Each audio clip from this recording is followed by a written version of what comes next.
tonight's meeting is just a fireside chat. It's just a chance for us to get to know you better. You know, we're going to be speaking about anything that's happening in Pickering. Obviously, that is the topic. And, you know, any questions that you might have, any motions that you think you might want to see happen that, you know, Councillor Brenner or myself, we can bring forward, you know, anything that you want to see in your own community, or anything that you're having a hard time with your community, whether it's like, you know, the speeding, the roads, you know, theft, whatever it is, please speak to us open and honestly here tonight about things like that. And Councillor Brenner and I, we will see everything that we can do to help with any of these. I'm not sure if anybody watched our last week when we had our meeting. A couple of things passed, and I'm really happy to say that one of the ones that passed was the veterans flag raising. You might have heard me speaking about this before. Councillor Brenner was my seconder on this one, and I think it's just an amazing thing because, as you all know, the veterans poppy flag to start their poppy campaign goes up on the last Friday in October. And then after the Remembrance Day ceremony, it comes down immediately after. Well, now what's going to happen is that Local 606, they are going to be sourcing out another flag. We're calling it a veterans flag. And what's going to happen is when that poppy flag comes down, a new flag is going to go up the cenotaph, which is a veterans flag, and it's going to stay up there until sunset on the last day of November. Yes, it's just a little something that we can do for our veterans. Another motion that passed, I guess, was the Affordable Housing Department, which will be connected to the Pickering Planning Department. And that's an important piece because we know that with all the provincial legislation, everything is pegged. We hear the term over and over again, affordability from the province of Ontario, but nobody has defined affordability. So the new Office of Affordability, which will be situated in the Planning Development Department, will be resourced and be able to, number one, establish what is the criteria for affordability here in the city of Pickering. Two, when an applicant comes in, those of you that go to the planning development meetings or any of our council meetings, we hear the applicants say all the time, I'm building affordable housing. And you ask them, what's affordable housing? They never have an answer.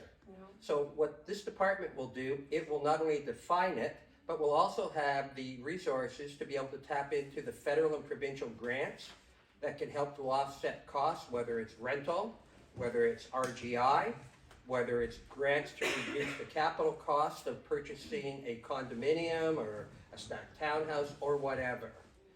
It's not to replace Durham Regional Health and Social Services and what they do through the Durham Region Nonprofit Housing or the Durham Region of Renter to Income programs that are the Housing Corporation, but it's the focus on affordability in our city to try and make sure that whatever the new forms of housing that are going to be built, we can try and make them as affordable as we can by accessing and holding these builders and developers' feet to the coals. When they say it's affordable, we want to have a mechanism to make sure it is what they say it is.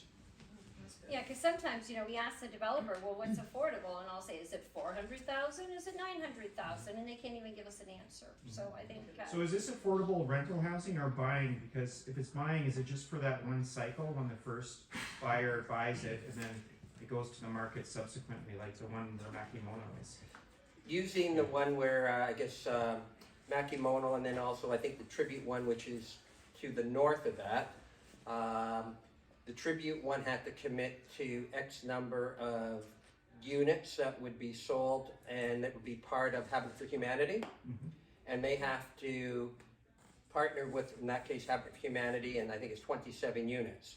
Now, what somebody does after is tied to the relationship between the I guess it would be in this case, I believe it's Habitat for Humanity will actually hold the title. And the Makimono site, which is the one that's just recently before council, those are condominiums. So in this one, the condominium and the owner being the builder would liaise, as an example, with the region of Durham. The region of Durham would then become the holder of the units. So the ownership of a block of units could be the Durham Regional Nonprofit in order to draw off of the RGI. Another one could be the binary list for addressing homelessness. So for example, those that have been following recently, DARS, they actually did an amazing job, and they found a condominium that was up for rent on Radom, and they were able to bring, I believe it was three homeless members of our community off the streets, so they could enter into a rental agreement. So it would be the organization that it's partnering with that would hold the string, so that it doesn't just get passed over to somebody who then flips it and says, hey, you know what? Yeah, I got it for a saw note, so now I'm going to make a big profit. yeah, that was the essence Yeah, of my won't be able question, to is do whether that. it's just a windfall for. Now, won't be able to first, do that. buyer. It'll be on title. Yeah, so with one of those developers, and I just can't think of the name right now, but there was a mention of 10 years. So they were thinking that they would hold it for at least 10 That's years. Nakamoto. That was Makamoto. So the answer to your question was going to be at least 10 years. That was the number that they had thrown out so far. And then Okay. what happens Yeah. afterwards, once the 10 years is up?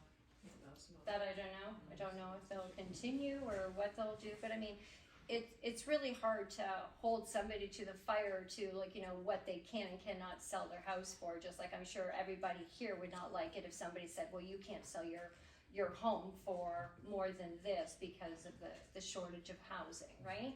But I think 10 years is a really, really good start. And I think with with this new thing that we're bringing forward for the affordable housing, I think we're going to find a lot more developers and a lot more people caring more about humanity and more about our homelessness and everything else. And I think we can do a lot of help with the developers at this time. The other reason we need to do this is because right now, with the legislation, I think it's Bill 23, if a developer or builder says, hey, I'm building affordable housing, they can waive the development charges. Well, can you imagine somebody waiving development charges, which we need to help offset capital expenditures for an affordable housing condominium that's $1.5 million? I mean, you have to, by holding their feet to the coal, they're not going to be able to throw that around.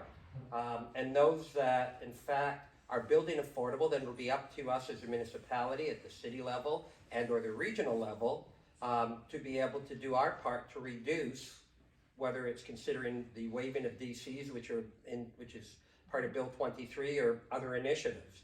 But the way it is now, it's open-ended. It's like giving them a blank check. All you have to say it's affordable, and they don't pay DCs. Yep, we got nothing. So we really need to make And sure we DCs, know by what the way, are definition development is. charges, Yeah. which helps to offset the cost of growth. So a development charge helps to pay for whether it's a new fire hall, or whether it's regional buses, or whether it's another police station, or equipment. It's capital expenditures that are tied to growth.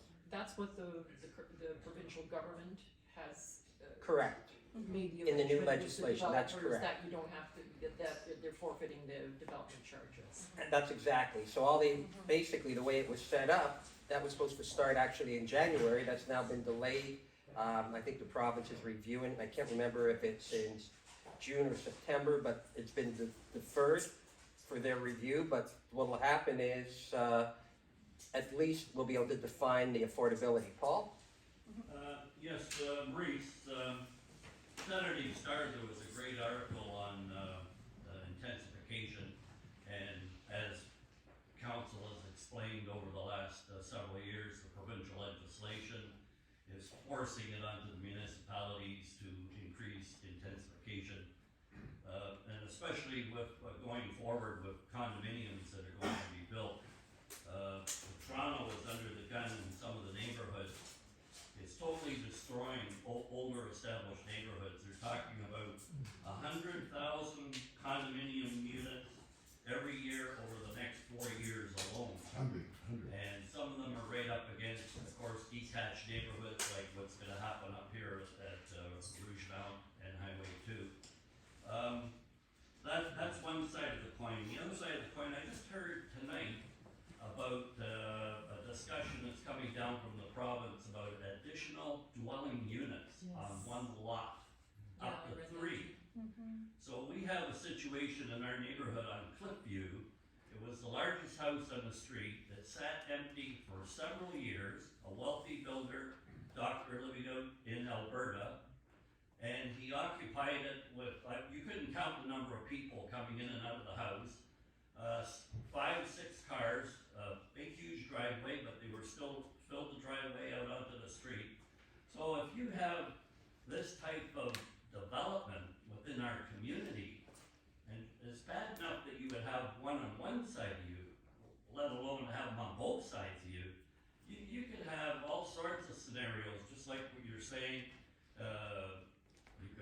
up, people, unfortunately, mental health issues like they have down in Parkdale.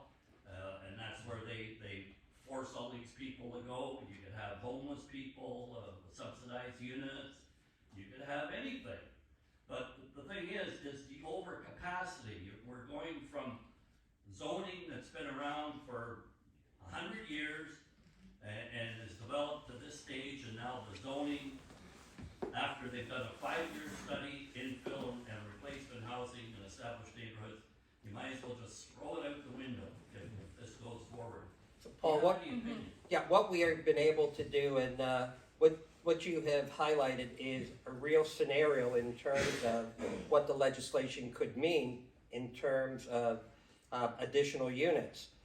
So the way, and when I say the way around it, I'm not going to say loophole, but I just did, is that while we cannot restrict and block zoning in terms of, because it overrides all of our zoning, the one thing that it doesn't override is the building code and the fire code. So, for example, even if they could find a way to fit it into a backyard, even with assuming they could do the setback from the fence, every individual unit that's built in a backyard, so let's say I decided, hey, I got a new gold mine, I'm going to put this in my backyard, and I'm going to bring in a couple of small tiny homes and put them up in each corner of my backyard, and away I go. Under the codes, we do have the ability to enforce the fact that each unit, each structure must be serviced. And it must be serviced independent, meaning now you got to hook it into the services. You got to hook it into the sanitary. You got to hook it into the water. You got to hook it into the hydro with individual meter reading. Well, I can definitely tell you, you want to put a tiny home in your backyard, and you've got to now comply with all of that. It's not going to be cost effective, and it's not going to fly. So that's one restriction that we're going to have to control on. The other is the fire code as well. Now, individually in different units in our homes, we all know that there are many, many homes that have rentals. We know that some have basement apartments. We have others that are providing rentals in terms of renting rooms. Definition, by the way, that it's similar to a rooming house where there's multi-rooms that are being rented out in a residential home. Legally, we can't stop that. However, we can control that because there are fire code regulations that stipulate eating facilities, how many washrooms, electrical, emergency access if it's in a basement. So in order to be able to work within the confines of these new laws that the province are putting out, while we're encouraging, some people need to rent, and it's great that we can help out people that rent out part of their homes to offset their income and provide some level of rental unit. They're still going to have to comply with the fire code, and they're still going to have to comply with the building code. And they're going to have to be registered in order to do that, which means that also means sanitary. That also means paying for the garbage, because it's all part of. The other thing that I think we also have to bear in mind is that Durham Region has been very, very clear that when we're talking about growth, that right now, here in the city of Pickering and even the Kingston Road intensification, the capacity of our infrastructure, and I'm talking about liquid infrastructure being water and sanitary, we cannot any longer, or very much longer, meet, our capacity will exceed the demands. And Durham Region has been very, very clear with that as well. So when it comes to capacity, that's going to have an impact on whether it's somebody wanting to hook up something or create more housing in their backyards, or intensification.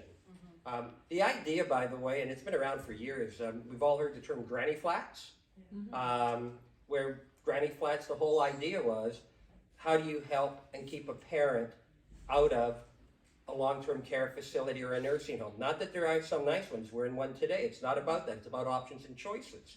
So the whole idea of a granny flat is that when the day comes that I can't take care of myself, that maybe my kids will be able to offer me some independent living in a granny flat in a backyard, going back to what you were talking about, Paul. But they're still gonna have to meet certain requirements. Or in my case, probably I'll have the granny flat and my kids will throw me out of my house and make me live in the backyard. There's another requirement also on top of the utilities as well that we need to mention also. It will also have to do with parking. So you'll have to make sure that there is parking for that granny flat, if you wanna call it that as well. Now, coming forward, next week, Councillor Brenner and I, we are bringing forward our tree preservation motion on private property. That is also going to have part of a component in it that has to do with paving over paradise on your own homes. So that is going to be something else that is going to be kind of like, all join in with what's happening right now. And that's gonna restrict as well, because right now, if you don't look have at, parking.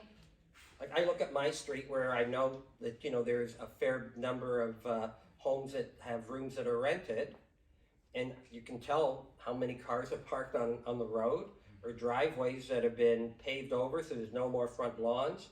So what Lisa's talking about is, if we're gonna protect trees on private property, we also need to protect the ecosystem by ensuring that we don't pave everything over. Because if you pave everything over into an asphalt driveway or interlocking driveway, and there's no grass left, then the water has only one way to go, and that's into our storm sewer system, which already is at risk of backing up. And where does it end up? Back in Frenchman's Bay and Lake Ontario. So to just do the tree preservation bylaw without doing a bylaw that talks about the maximum amount of paved area, so we're not talking footprint anymore, we're talking the actual how much can you pave on your frontage of your property or your driveway. We see it all the time where somebody has a single car garage and they pave a double driveway. Maybe that's a good idea, and I understand why. I've got a double car driveway and 3 cars side by side, so I understand that. But if you're going to do that, then the whole idea with this motion is to either find ways that allow water to get into the ground, but not roll over the ground.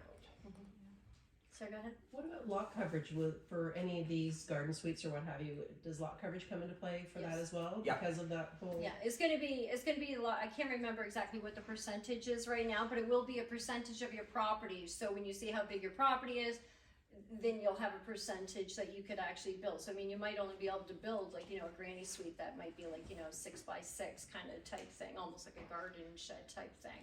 But all of that's gonna come into play. But even there, with a 6 by 6 shed, you're still gonna have to have parking. And the provincial legislation, and when it talks about has to have a washroom, has to have flush toilet, access. So it stipulates all the high-end costs when they talk about these auxiliary units. Kitchen. Yeah? It will literally have to be a little tiny home with your kitchen, your toilet, heat. Yeah. So it becomes quite costly. If you want to build a small little thing and you got to start tapping into the water and the heat and everything else, it's going to cost an awful lot of money. And you can't ponytail it off of your existing structure home. Yeah. Each one has to have servicing, sanitary, and water. So it's like those of us in the old days where we wanted to get more electrical outlets, we would ponytail. You probably Pony remember box. that? Pony box. $20. Pony box, This is a your ponytail. 100 amp system. Yeah, ponytail, pony box. Ponytail, But pony the same. box. Ponytail, pony box. So you'd still have it, and then you off it, and then everything is fine until you turn your air conditioning on together with your wash machine and dryer, and then it's not so fine anymore. Yeah, there you go.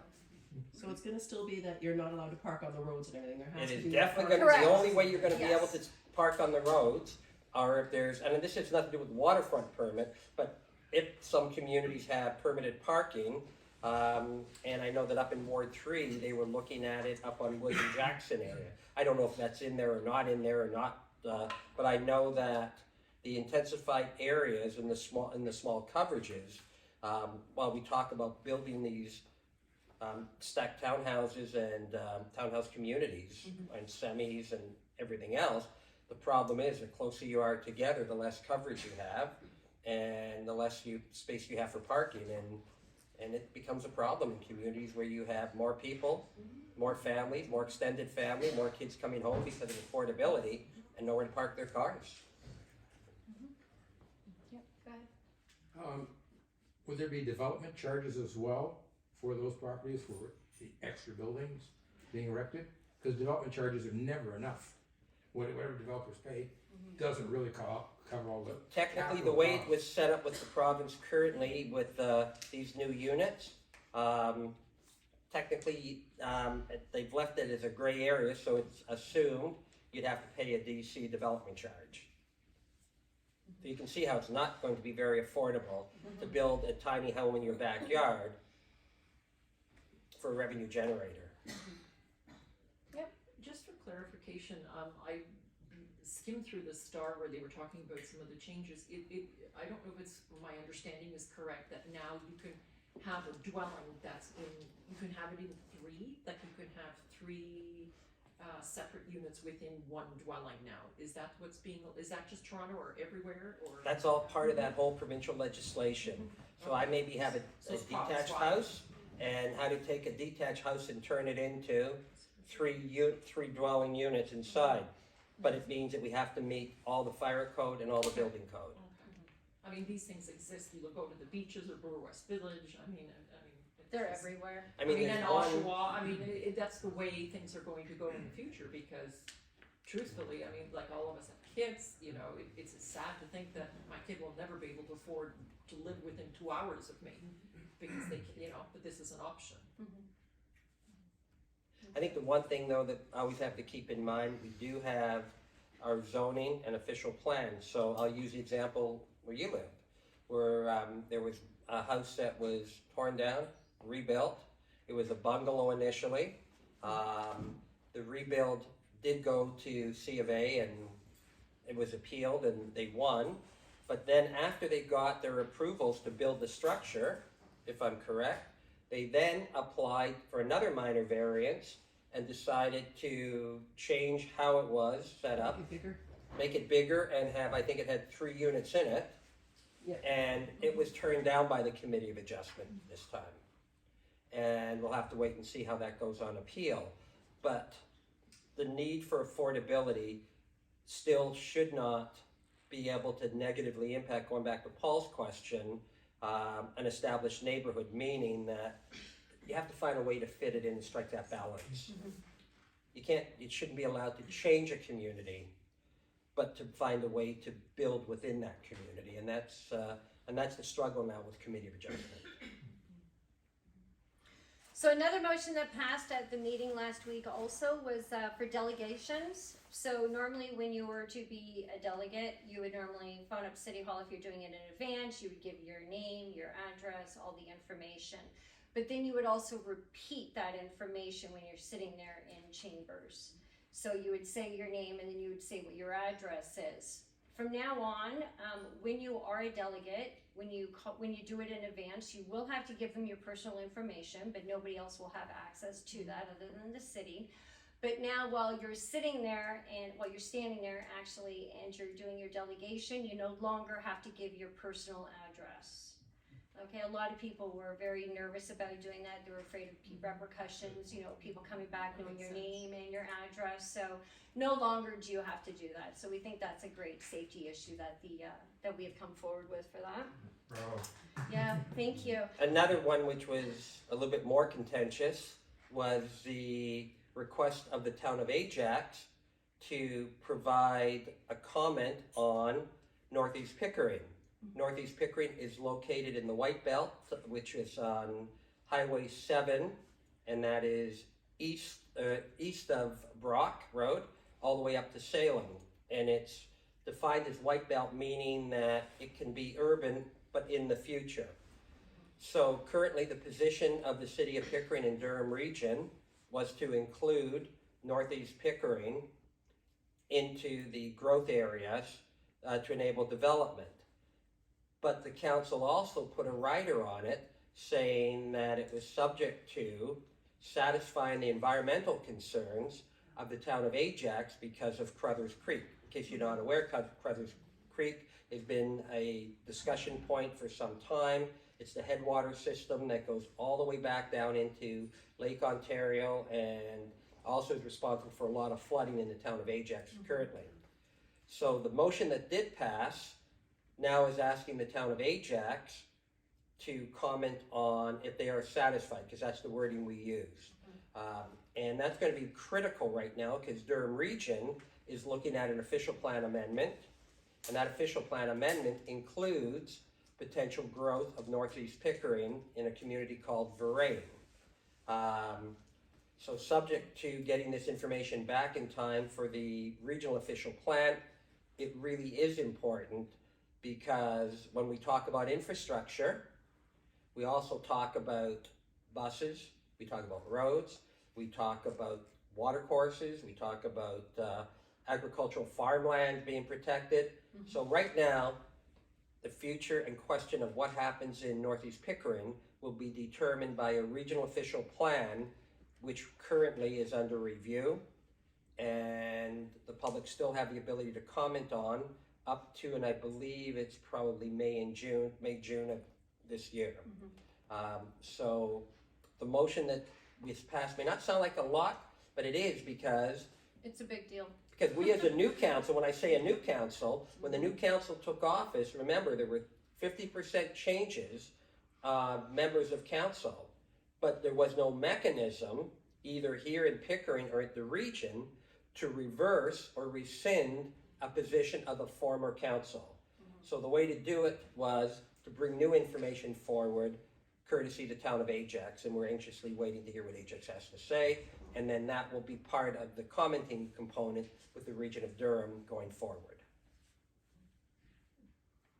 Yeah, see, being new on council, it's like, anything that the previous council has done or has said, I'm basically bound to it, myself and the other new council. So this was a brilliant way that Councillor Brenner had thought about going around that so we could have our voices heard too, basically. So, at the back, there was a question?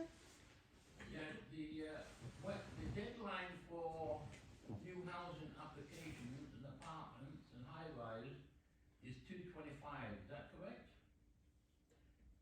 You're referring to, Dave, the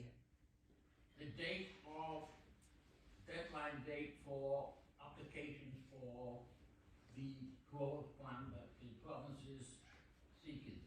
some of it is 2025. The Greenbelt that was originally agricultural and converted by legislation taken out of the Greenbelt. The province of Ontario requires shovel-ready in the On ground the ground, by 2025 construction. So the or it reverts back. exactly. So the criteria for anything in Cherrywood or any of the Greenbelt across Ontario, across the GTA or Ontario where it's been removed, does require in the ground foundations by 2025. Yeah. So, Or else. sorry, so they could have the infrastructure in place, the water and the sewer, but not be shovel ready? That could never revert back to farmland. The Cherrywood, I'll use that one only because I'm more familiar with it. Cherrywood has some of the infrastructure, but that was put in many, many years ago when Cherrywood was put on. Some of the Cherrywood area had servicing of water. But let's assume for a moment we're talking out in Bowmanville, Clarington, where there is no infrastructure. But yet they would have to have the infrastructure in place and ready, which is one of the reasons why the region of Durham was very concerned, because with all the growth demands that are being put on it with achieving the housing targets and policy, and Dave, you're right about the 2025 because that's in the legislation in terms of the meeting population growth. So the city of Pickering has to meet a certain growth by a certain population by a certain date. The truth is that if you have to put in the infrastructure, it is near impossible. Yeah, exactly. And Right. the legislation is obviously flawed when you think about it, unless there's infrastructure in place. Durham has already said they can't They don't have the infrastructure in place. So currently in Pickering, we don't even have the infrastructure to finish out the final second phases of Seton. And Seton it still has to be built out. So you've got Seton, you've got East Duffins, you've got in the box, depending on what happened with the province, could have Cherrywood. And depending on what they do with Northeast Pickering. So if you have all those four components, from an infrastructure perspective, we don't have the capacity for anything. Add to it intensification on Kingston Road to that mix. You can only turn your taps on to get so much amount of water. They would all need to have booster stations, everything. So the legislation, and this is the problem with legislation from the upper tier levels of government, they do not think out the accumulative consequences of what would happen. And the region has said it would cost us hundreds and hundreds of millions, if not billions of dollars to be able to meet the requirements of infrastructure to build out everything if everything was really to happen. Especially with no development charges.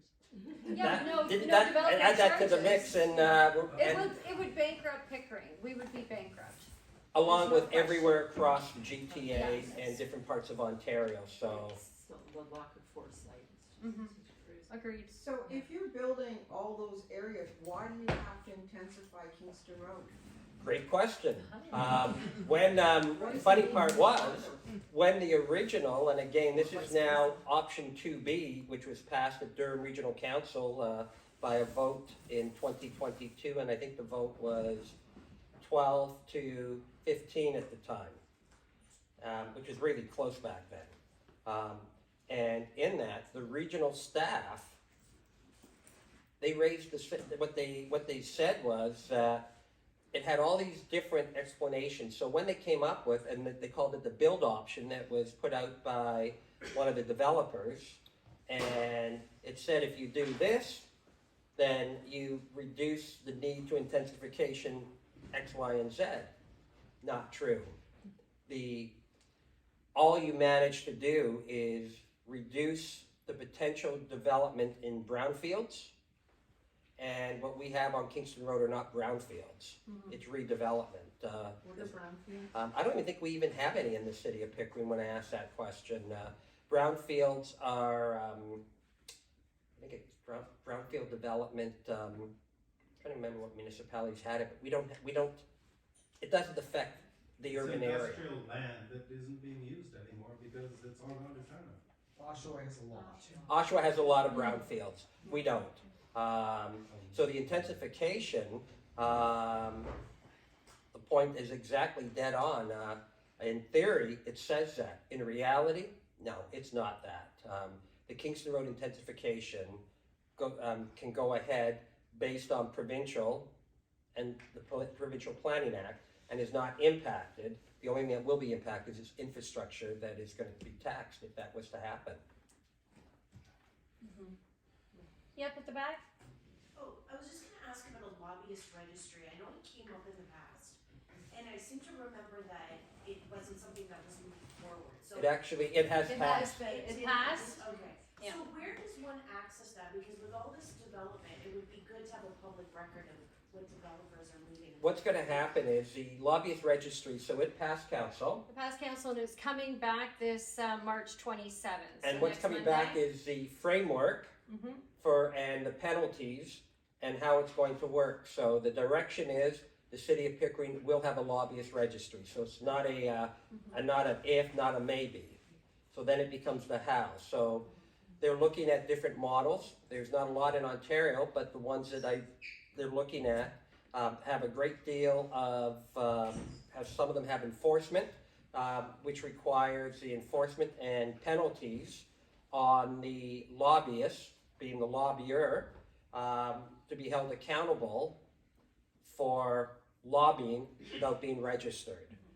So they're bringing back different models and options, and the goal is to be included in our 2023 budget.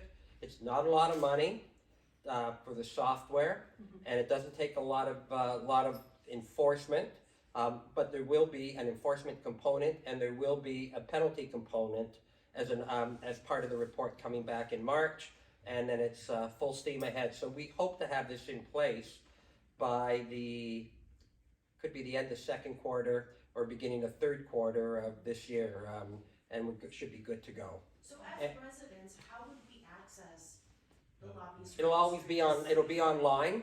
So the lobby registry will be a living list online for anybody to be able to check to make sure. So if they wanted to see what member of council had lunch with what developer, it's going to be on that. There's also Other municipalities have lobby, like it's sort of like part of doing business is a normal thing. City of Toronto, Mississauga, they have lobbyists and they've had them for many years. So I'm just wondering why Pickering, it just seems like it's. well, I can only tell you. Last term, I can tell you what happened. The same motion that passed was introduced, and it was tabled by a majority of council. So yes, there was an opportunity with the new council to rewrite, bring it back, and it actually passed, I think, 7-0. It did. Wow. Well, they had no choice, really. So it did pass. But it did pass, yeah. In Ontario, by the way, there actually is only 9 municipalities that has a lobbyist registry. But few. you know what? Even if there's only one, I don't care. We don't care. We still would have introduced it. We're going to try and make ours better than, tighter than, and much more accountable than even the City of Toronto's. Yeah, so when it comes back next week, we get to see what language is surrounding it, and then that is going to be our chance to revisit it, because I know there's a couple of other things which we're not going to mention right now, because this is being taped. But there is a couple of other things that we want to make sure that is going to be in that, to make sure that, let's say, it encompasses everybody, we'll say, in the lobby registry. So we can't wait to see that. Does that mean in theory that if previous council members want to become lobbyists, they'll have to register? It's already that's already in there. Okay, That's, so that's in there. Okay. Yeah, it is in there right now. And any previous council can't do that for, I think it is 2 years. Actually, it turned out to be 1 year. 1 year. Yeah, I thought Oh, I thought it was 2 years. So in the 1 year. current policy, it stipulates if you were a member of a former member of a council, you cannot do business or lobby for 12 months. Yeah. Now, part of doing the lobby registry also means that we're going to have the ability to modify the code of conduct, which is applicable to all members of council. So it's because you've got to change the code of conduct to incorporate the lobby registry and how it's going to be enforced and who's enforcing it. That also mean staff members too, right? The definition could go well beyond just elected, and we're waiting Because, to I see. mean, We need to see what the language is. Yeah. That's what I was getting Yeah. at. So once we see what the language is next week, or we'll get it a couple of You know, days in advance, then we You'll can get it make when our we notes. get it. Yeah, yeah, and then we'll make our notes. there's a accordingly. question that's sitting in the back of my mind, and this is for you, Maurice. You were part of the last council, and you were pretty well alone there. And during this COVID period that we went through, there were these meetings that went on, at least 38.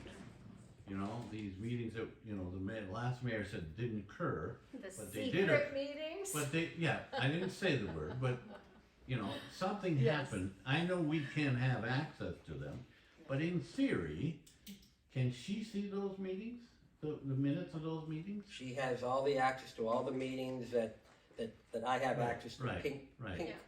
pink Pink minutes. paper, pink Pink minutes. paper. Right. Every elected member has access to all of that. So they can see what happened during this period of time. I Yes, could, yes. But we can't. correct. Correct. Okay.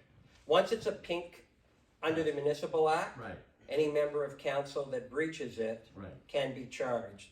And I'm Of course, sure that of that's course. what would happen if I did that. No, I understand. I just wanted to clarify that Yeah. because Mm-hmm. there's still a lot of people wondering what those 38 or 39 meetings were about. Because it happened during that period of time when we couldn't come to council, we didn't have any access to anything. Well, here's some good news. It's change. Yeah. There is a special meeting of council coming up on Monday. Monday. And this special meeting of council, previously when we had a similar meeting of council, the same back in pre-COVID,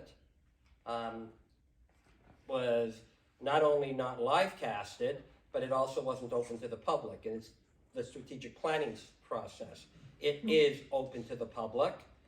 It will be live streamed, the entire strategic planning discussion, and that's with members of council to begin now rebuilding a strategic plan, because the city of Pickering has not had a strategic plan since pre-2020, since pre-2003, which is when the former mayor was elected in 2003.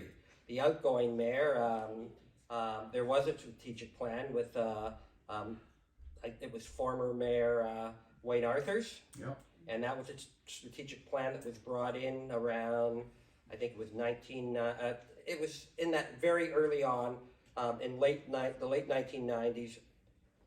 Then there was no strategic plan. Then there was a motion that was passed in the last term of office around after the last municipal election of 2018. We started the strategic planning process, and then everything stopped. And then now it's starting up. But like I said, the difference, that agenda is online. It will be live streamed on the City of Pickering YouTube station like normally. There's no delegations because of the design, but it is open to the public, and there will be chairs set up, and it's at I think it's called the Lake House, which is located off of Liverpool Road in the Nautical Village. And that is the location. So that is a step forward. Special meeting of council, but not a pink paper meeting of council. And there's lots of parking there too. I think there's like 3 different parking lots. Well, the good news is there's lots of parking because you're not competing right now with the Yeah. waterfront. Exactly. Yep, go ahead. What criteria do you have for having a closed meeting that is not? According to the Municipal Act, a closed meeting can be called. And remember, it's always at the discretion when they call the meeting. The only person that can call a special meeting of council is the mayor. Okay. It can be petitioned by 2/3 majority or majority of council, but it's a lot more challenging to try and do that. Could the deputy mayor do it? Deputy mayor could do it too. Only when they're filling in for the mayor. Right. So what defines it? You can have it if it's you're dealing with land use matters that have to do with purchasing property, real estate. So you're negotiating. Legal matters. When you're in litigation with the tribunal, or you're being sued, or you've been issued anything to do with the courts. You have the flexibility of personnel, exactly, human resources, to protect the name, so that's in camera. You have the ability for education.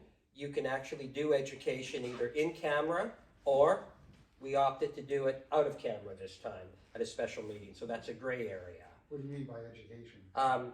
Learning, education, so where members of council are being trained about integrity commissioner, being trained about any type of learning or training. Like some of my onboarding, Okay. it wouldn't be accessible to other people, right? But again, it's a gray area, so it says you can do it in camera, but you have the option of not doing it in camera. So the step forward in this is for having our strategic planning discussion in full public realm with the public for the first time. So it's all day. It starts on Monday, I think at 10 a.m.? 10 a.m.? Yeah, 10 a.m. Monday. 10 a.m.? This Yeah, Monday it'll be a coming? long day. This Monday coming. This coming Monday, The, the late it's just being posted, it just was posted. Why did the previous mayor say that those meetings were not secretive? I don't understand. He publicly said that with the present mayor, and he made a big deal about it. Oh, we didn't have secret meetings. Why did he do that? Was it ego? I don't understand. Gotta ask the former mayor. Okay, Yeah. all right. We don't know. I can't answer for somebody else that's not on council.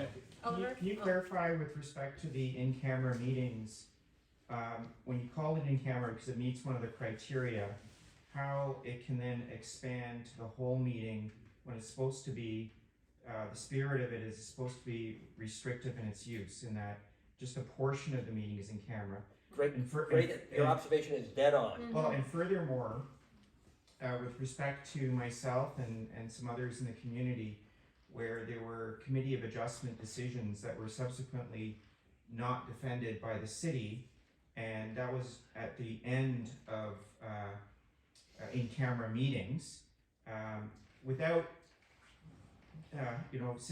revealing what's in the pink documents. In a general nature, how would that fit any of the criteria for the requirements for the in-camera meetings? Because it befuddles me completely. And maybe by way of example, but not specific to our cases, because it put me in the position of having to defend the Committee of Adjustment at the Ontario Land Tribunal as a citizen when the city failed to do so. And it was my understanding that the city solicitor was paid by our tax dollars to work that day, and he could have attended a Zoom meeting had it been approved by council, but it was specifically forbidden. So I'm astounded at how this occurred. So why don't I use that one, because that's a good example. Sure. Because it's already happened. Yes. And so when we're talking about litigation, the only thing that is in camera is the discussion and advice, legal advice or strategies that are provided. What the learning going forward was, and it was from that exact one that you're talking about, is that the actions that are taken must all be ratified in public. And the actions are the recommendation that was made. In the case of the Rougemount one, we were forbidden from talking about the actions. And if I remember correctly, we couldn't even talk about the vote. But technically, the vote had to have been ratified outside in camera with the exact same recommendation. The learning from that, after an assessment by the, I think it was the Ombudsman when somebody filed a complaint, I can't remember if it was Ombudsman Integrity Commissioner, was that justified holding the in-camera meeting for legal advice, question mark, because we didn't ratify the actions in public, which was the actual vote of what was going to take place. Had that happened, then what you were looking at is what came to light after was a vote would have been taken on not representing, and the vote would have been taken, there was a recorded vote taken, so instantly you would know in public what the motion was and who stood by the community and who didn't. Mm-hmm. So from that, you will now see, even when we're in camera, they will read out the motion to ratify the actions, and they will read out what those actions actually are going forward. And that's part of not the pink minutes, but part of the white minutes at the council meeting. So we go in, we start outside of in camera, we move to go in camera, we go in camera, we rise from in camera, we go back, and it's that action when we go back is ratified in public. And that came as a result of the complaint following Rougemount. Paul? Well, just following up on that, there was the Rougemount, and there was the Cliffview Road, and there was two others.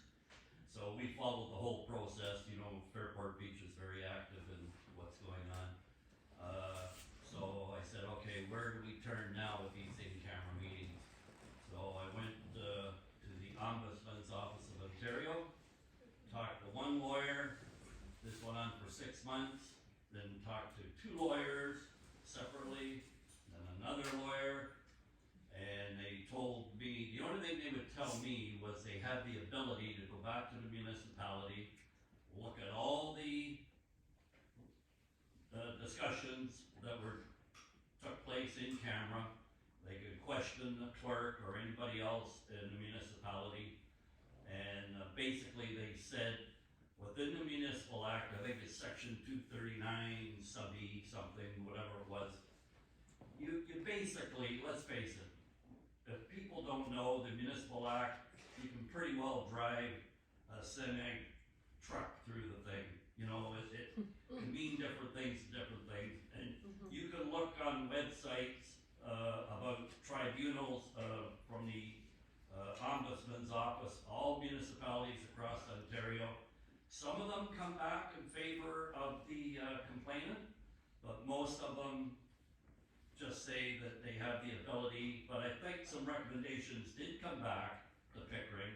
They wouldn't tell me exactly, but they did say that they will be making some strong recommendations going forward, how Pickering Council acts in camera. And Paul, you're correct, and that triggers hand in hand to what Oliver was talking about, because the whole thing came together. Oddly enough, the province tightened up some of their legislation. So, for example, when Oliver was doing his on Rougemount, I believe I was able to participate. On that one, I was able to participate. I think it was it Oliver's or yours? It was one of the ones I could participate. I can't remember which one I was not allowed to. But at the time, Well, the term participant though, at the I next mean time, you to know, speak. means- I was allowed. Okay, yeah. Let me change. I was allowed to speak. Yeah, because the term participant means you can't. Exactly. Yeah. So I was allowed to speak. Yeah. Under the new legislation, an elected member of council can no longer participate. So they changed the legislation. So I'm not allowed to. I can't participate. So if one of the communities that I represent or Lisa represents want to give evidence, and in our case, I think I was giving information about established neighborhoods to support why the application by the Committee of Adjustment we felt was flawed. And I was explaining. But you were a witness, though. We called you as a witness. Yeah, you called me as a witness, and I can't remember if I was allowed or not allowed. Yeah. Anyway. I was allowed, so that was the last one. After I was allowed to be a witness, at that one, legislation is now changed. Now, another one came up, and they will not, I can no longer be a witness, I can no longer give evidence, I can no longer be party, and I certainly can't participate. So basically, they've taken elected officials right out of it. And I think, Diane, that probably was one of the ones in your area that we found. You wanted to have me give evidence, and they refused to allow you to summon me to give evidence. And that was the one that's in this community, where we were defending the council position, which was opposition, and that was the one off of Dunn and it was Dunn, correct? Dunn Avenue. And so Diane, we met, we talked the strategy. She wanted to issue the summon to me and was denied. Tried to have me added on the day of the hearing, denied. Weren't allowed. I could log on and watch like anybody else, but that's pretty well it. Gotcha. I have another question outside of what we were talking about. Last week at the council meeting, you know, I was there, a lot of people were there, and I was a little taken aback by your vote that day because, you know, I think when you ran, I'm not sure if it was in your literature or when you spoke, you said you were against the airport. And then you voted to extend this thing when a lot of people have been fighting this thing for 51 years. And I'd like you maybe to highlight maybe your explanation, because there's still a lot of people upset, you know, and I think when you voted yes, it kind of took a lot of people by shock. Mm-hmm. Well, to answer your first part of the question, it was never in my literature. Personally, I do not want an airport. If anybody comes out and asks me, no, I'm with most of the residents here. I do not want an airport. Anyone who has been following me on council since I first started speaking, you'll see that I ask a lot of questions. I ask a lot of questions, and a lot of questions I do not get answers to. If you look at the way I've been voting, there's been 6 ones, and I am the one that I do not vote along with it. Why? Because my questions do not get answered. And unfortunately, you know, this has been ongoing for 51 years. I honestly didn't think 2 months is going to make a difference of 51 years. I have a lot of questions.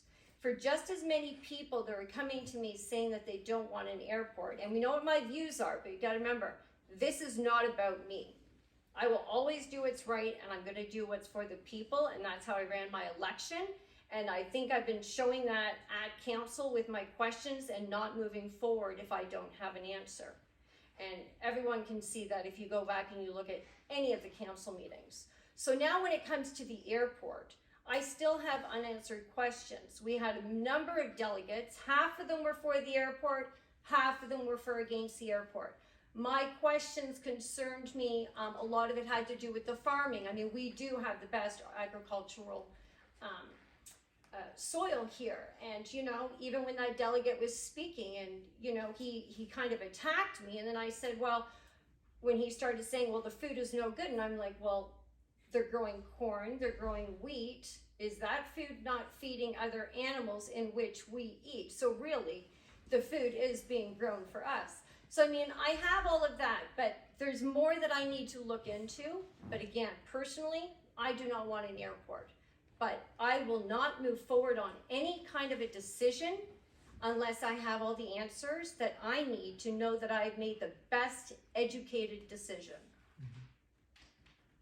Can you clarify if this is a cargo airport or a And passenger airport? that's one of the questions. Yeah. We don't know. I mean, I think it was Councillor Brenner that asked if it what kind of an airport it was going to be, and we were getting different answers. So I have heard there's cargo, I've heard passenger, and I think just the other night they had said international.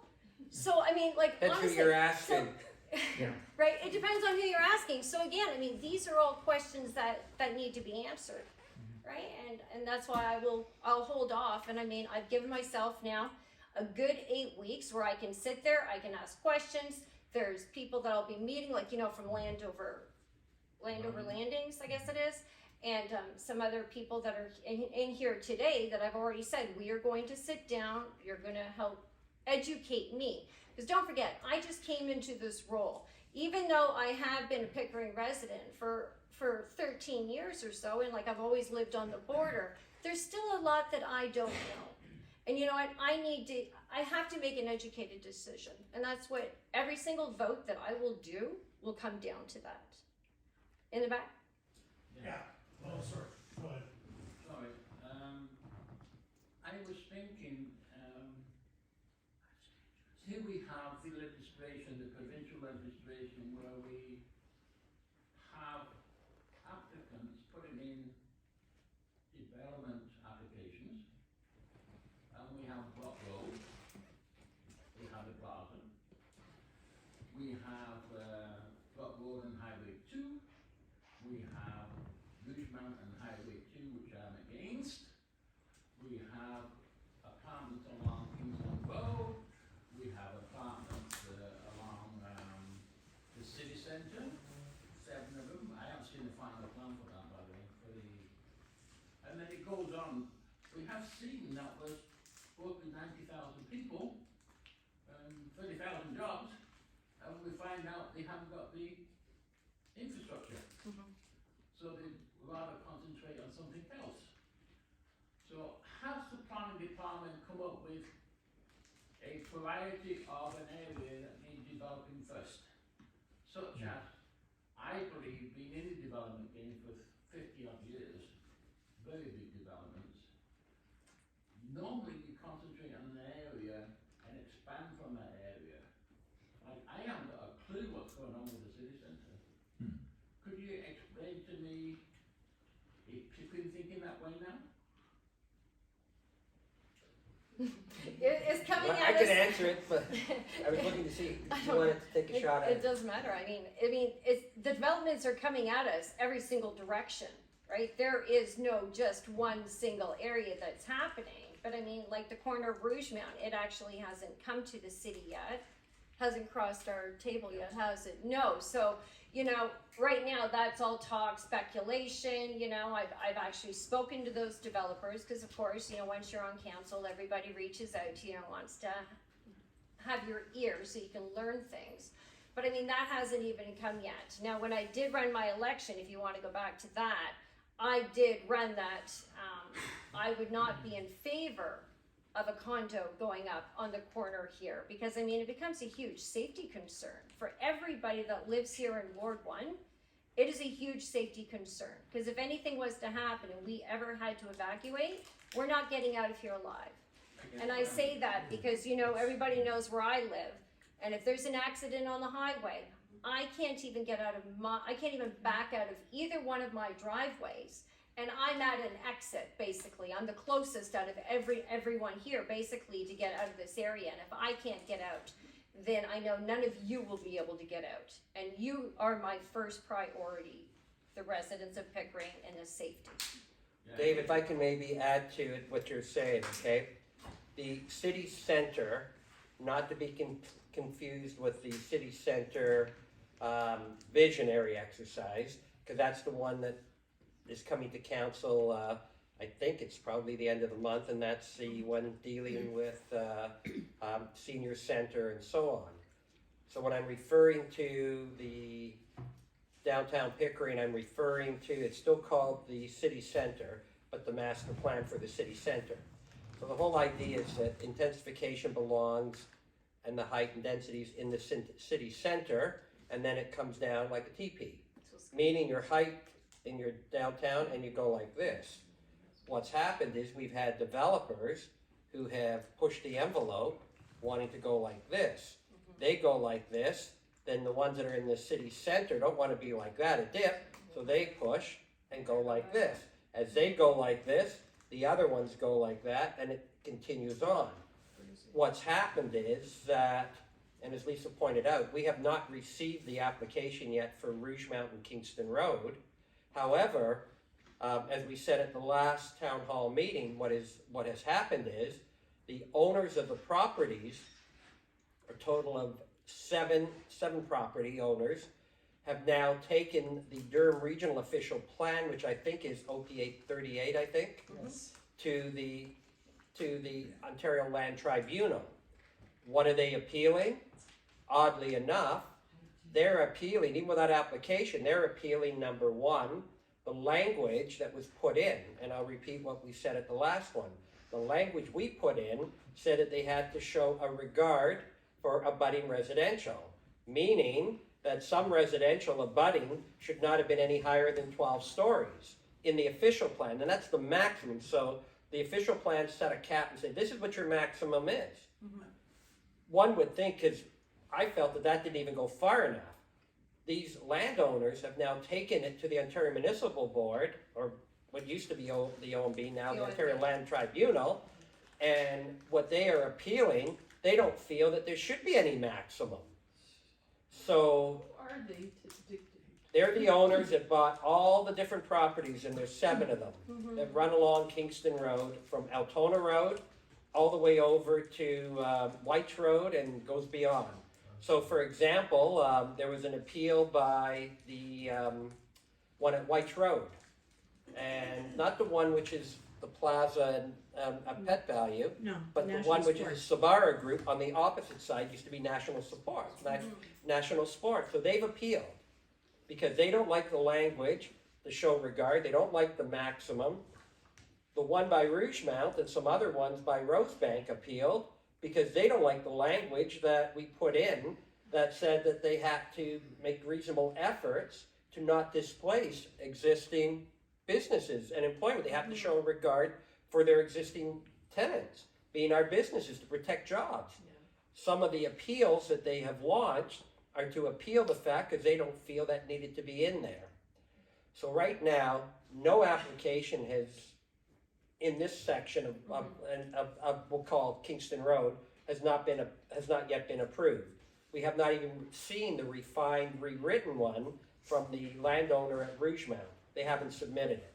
The one on the northwest side, which would be across from the plaza, which is Paul Wong Plaza, I call it, where that's the restaurant I always go to.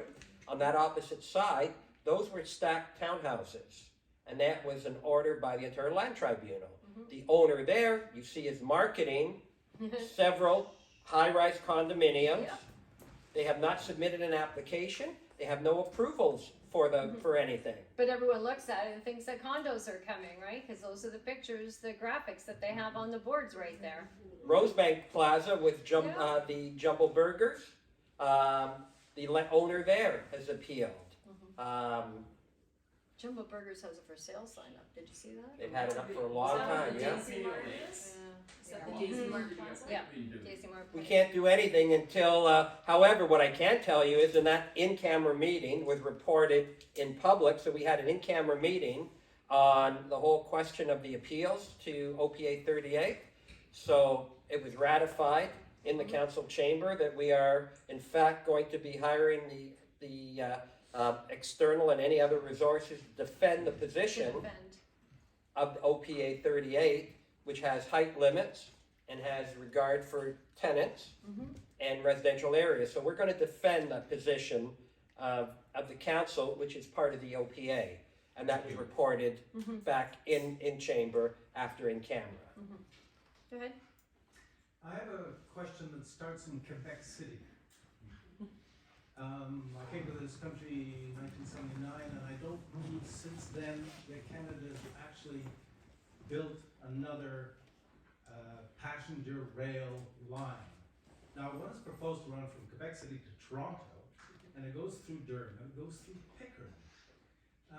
Maurice, can you tell us the status of the High frequency rail. The HFA? high frequency rail? It's not High high frequency speed, rail, high yes. frequency. Yeah, it's high frequency, not high speed. It's high And frequency. the possibility of having a station in Pickering. Sure.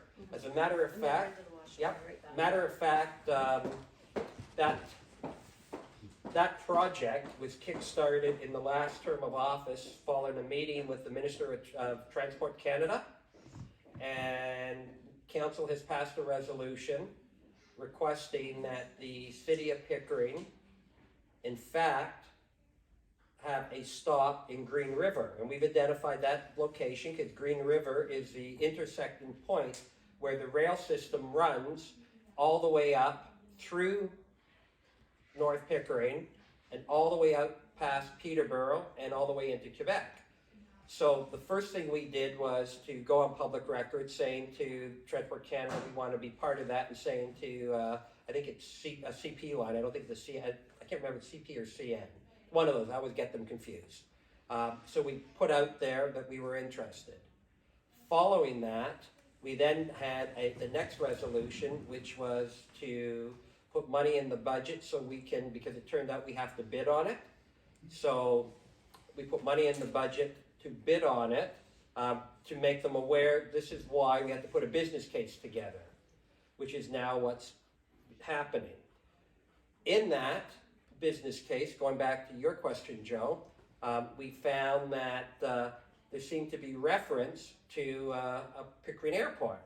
So we removed the reference to a Pickering Airport from the business plan because we believe the majority, the idea is high frequency rail is a transportation mode, which is a great opportunity to move people not through Pickering, because that doesn't do anything for economic development, but something that can bring people into Pickering and we can benefit our innovation corridor. So we have an active, right now, putting together that business plan. The notice of motion that you're referring to that was deferred, in that notice of motion, it stated that there were two parts. One, that Pickering is opposed to an airport, and it used the term an airport because it's very confusing as to, is it an international airport? Is it a passenger airport? Is it a short haul airport? Is it a cargo airport? Nothing has really defined any of that, so it just was an airport. Included in that resolution reaffirmed Pickering's position for a high-frequency rail system to be situated on the Green River site. Green River is owned by the province of Ontario, and we believe that it would be the best location for bringing people in and out of Pickering, not just through Pickering. And that line, in fact, would hook up with the Union Station line from Toronto, and it comes all the way through the Guild. And if I remember correctly, there was a stop that was, I believe it was at the Guild or in Toronto, or could have been the one on Eglinton. But in the original plan by by Transport Canada. It showed a stop there, and the next stop was Peterborough. So we have now put the request in for the stop in Green River. Durham Region has passed a resolution recommending and supporting they call it a Durham stop. Realistically, the only place you can put a stop is in the city of Pickering, Green River, because that's where that rail line goes right through. So that's where we're at now. And then the deferred motion that Lisa was talking about comes back. In it, it talks about high frequency rail and the actual location of the station.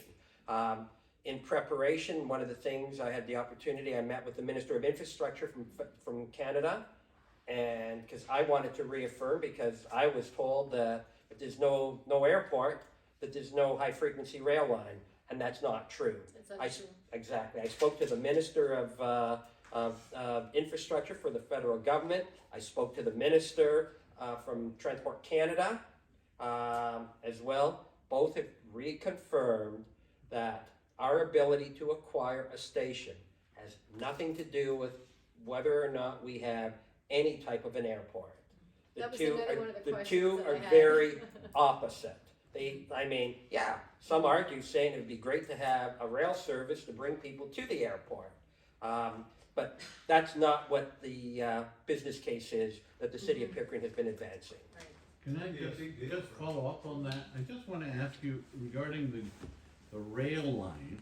I live on Shepherd, right across the street, there's a line. I want to know, I see these containers carrying chemicals, and what happened in Ohio, 3 accidents happened in the last month, catastrophic. Are these trains carrying chemicals through Pickering? I can't answer only because it's not, whatever they're regulated under federal authority. They can do that? Could they do it? I want to know. As an upper tier level of government, we're I'm sure now, that they can.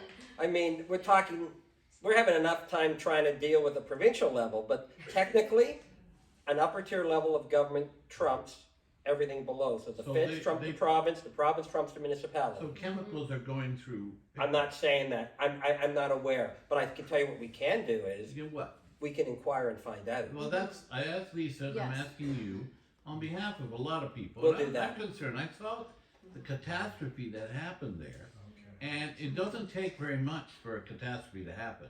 Ask Mississauga. Yes, Yeah. exactly, There's- so, I mean, I see these trains and We they're can going by. we can inquire and get that Yeah, information. and I mean, Joe. if we can get some reassurance, that way if a catastrophe happens, we have someone we can say, hey, you said this is what happens.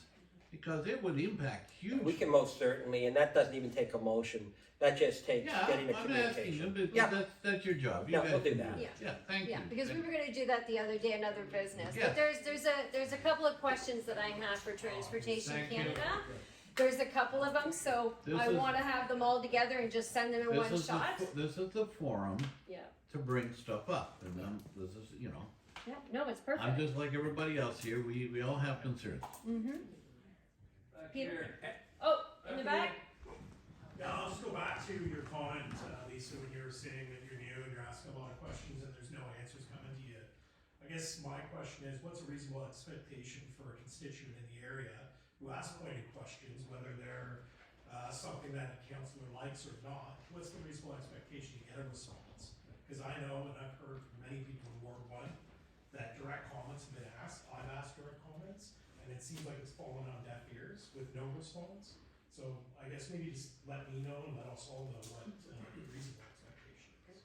Oh, you mean questions that you're asking me on Facebook? No, emails Or- to your email address. We're not friends on Facebook, as you know. Oh, okay. This isn't a personal Wait, attack. I'm sorry, what is your name again? My name's Todd. Oh. Yeah. I know who you are, yes. I know who I am. Yes. This is Exactly. accentuating your So name. if you want to bring that up, the first email that you sent, I believe that Councillor Brenner answered your question, so there was no need for me to answer, because a lot of times when we are CC'd on stuff together, if Councillor Brenner gets to the question first, he will answer it, and sometimes So it's a direct question to you. sometimes it is A myself. question to you Right. that wasn't responded to. A second question to you that wasn't responded to. We can go into other emails that have come from other people. My wife has sent a question about your attendance to a Conservative Party sent out. Well, that has nothing to do with the city of Pickering. Let's just, anything that has to do with my personal life or anything that I How's that attend, not part of your? that's not what this forum is for. If you wanna have questions with I'm that, asking you to then question you and by I- email to your Pickering email address Right. that you don't respond to. I'm So not my answering those. question is, what's the reasonable expectation for a response? That's my question. Right. Well, you know what? When it has to do with the city of Pickering, I will definitely respond to those questions. If there's anything that has to do with me personally and you send it to the city, those will not be answered. So my question of what your role is, and what's the split between the two of you, when the training wheels come off, that's go not for it. part of your role? That's Yeah, not part of the city of Pickering? I can, Maurice, can I ask a question? let me first, because I originally did answer Todd's, Originally. and again, to avoid any confusion, a regional councillor is still a city councillor. So I admit by instinct, I respond to, when something is sent and I see it, whether it's CC to me on city business or regional business, I do respond. I'm not making excuses for Lisa or any other member of council. But as a regional councillor, I'm paid by two levels of government. You pay me through City of Pickering taxes, and I'm paid through Durham regional taxes. So there is an expectation and an obligation on my part to respond to city business the same as I always did when I was elected only as a City of Pickering councillor. You have the two hats. So if a regional councillor ever says it's not their job, and we've had councillors regionally that have said it's not their job, I can assure you it is their job, because it doesn't change. Because what is the point of having a regional councillor sit on a City of Pickering council and not be responsible for addressing City of Pickering needs? I have to approve the budgets, I approve the projects, just like my colleagues. We may agree or we may disagree. We may have heavy debates and disagree, that's politics. But the regional councillor does not replace a city councillor. They do exactly the same. So there's, how they divide the workload may be very different. In some wards, some divide it north and south. In some wards, we just do it Together. together unilateral. And I'm more aware of many years of just doing it unilateral. When I was a city councillor, and I think and Kevin Ash was the regional councillor, I responded to city. When I was filling in regionally, you probably saw I responded to regional and city. When I was a regional councillor pre-2006, and the former mayor was a councillor, I responded as a regional councillor, and I responded as a city councillor. Because if not, I'm wasting your tax dollars, and I won't do that. But again, I'm not making excuses for any other member, but I just wanted to clarify that. So if I've jumped in, I apologize if I offended anybody, or meant to, or in any way even offended the city councillor. It's automatic.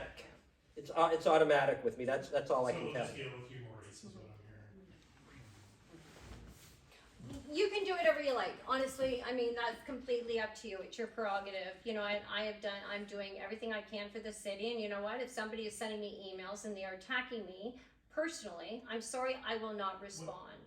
Anything that has, I'm not, if you wanna have a conversation outside here, I would love to do that, but this forum is not for you with anything that you might have with me. This is about the residents of Pickering, and I like to keep it that way, There were okay? questions about your position in Thank you. Pickering. and I there did was not no get a job responses. description. I did not get a job description when I signed on as counselor, or maybe Counselor Brenner. Is there a job description? That's what he wants to know. Well, maybe we Like, should have a motion something for that it. we should. We have defined duties We under the have municipal defined act. duties, but yeah. So the municipal act basically says that a member of council has the same powers as an ordinary person. Ordinary person, that's the powers that they give to us. So we function as you would function as an ordinary person. We function in terms of expectations to deal with financial matters, expectations in terms of oversight for governance, policies, procedures. We don't have the ability to manage any staff person under the CAO. So we do manage the chief administrative officer, and then we have several positions that have statutory power that we can have impact on. One is the director of planning under the Planning Act. The other is the fire chief, because they're designated provincially. The other is the clerk, even though the clerk is not a director, but under the Municipal Act has a direct reporting relationship. And the other is our solicitor, who also has a direct reporting relationship. And I believe everybody else that's hired, with the exception of the CAO, we neither hire nor have the authority to fire. This is our host over here, everybody. Say hello. Hi. He has brought the water in for all of you and the snacks, but there are samosas. If everybody wants to take just a 5 quick minute break and stand up, he brought in samosas for everybody. Yeah, I mean, it's wonderful, so. If you're parked on the road, that's your quickest way out. They'll save you a long walk. If you're parked in the parking lot,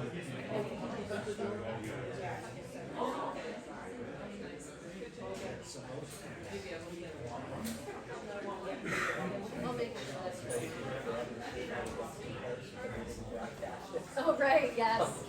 Got you. Yeah. Is this a 5-minute break? Yeah, it's a or- 5-minute break. Well We'll done, get you some guys. samosas. Well done. Thank you for coming. See you soon. Thank you. It's not over yet, so you can stay.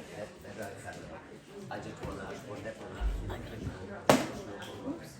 I paid a bypass and nobody came. Yeah. No, I'm not disagreeing with you. I mean, it could do it for my neighbor. Let me, take this. take this. Then you ain't gonna go, you can use this.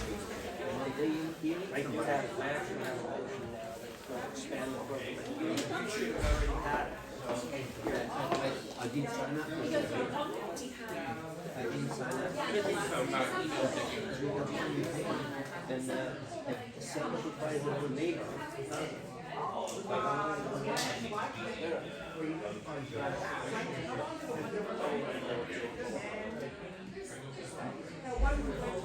What you?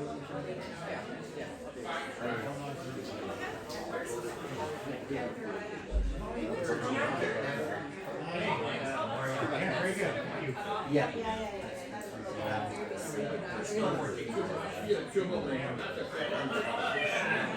I support roundabouts. I want roundabouts. I support roundabouts for the future. I need that. Roundabout. How are you?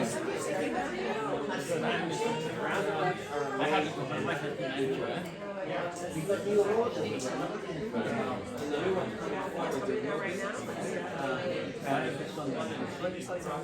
You know the, I don't want Longer than a 15-minute break, but there was food. No coffee. There was fresh water, and got to thank Abby Lawn for providing the refreshments.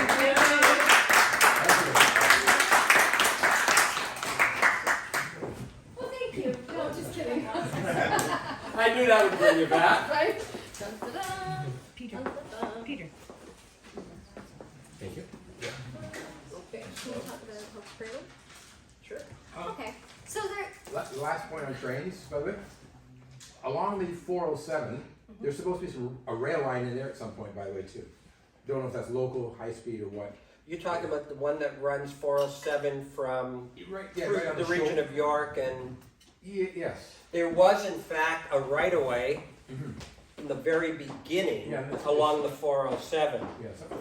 Now, ideally, if there was a high-speed or high-frequency rail, it could very well make sense running the 407, and that takes you all the way over to Pearson, actually. Yes, that was something in the kind of the general plan. Yeah, I haven't seen anything. I know that the land was dedicated, or the width of the 407 in fact, does provide that. And I have seen some stuff where it talks about, I think in Metrolinx, when Metrolinx was looking at east-west, not to be confused with the high frequency. Right.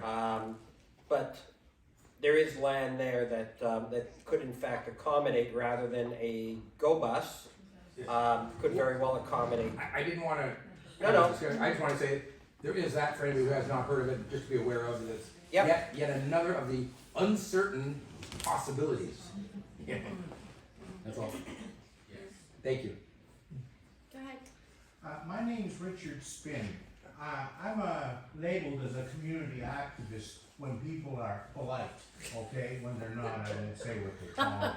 But I'll tell you, on Saturday, we had a commemoration here, and it was in regard to the Fukushima, I have to be careful how I say that too, my Japanese is poor, but the Fukushima disaster that you all know about. So I publish a website and a monthly newsletter. It says information to Pickering people primarily, okay? And the point of my question is going to be this, councillors. We need better dissemination of information, but as my wife reminds me, you can lead a horse to water, but you can't make him drink. If you look around this room, I challenge you to find more than 3 people who are under the age of 40.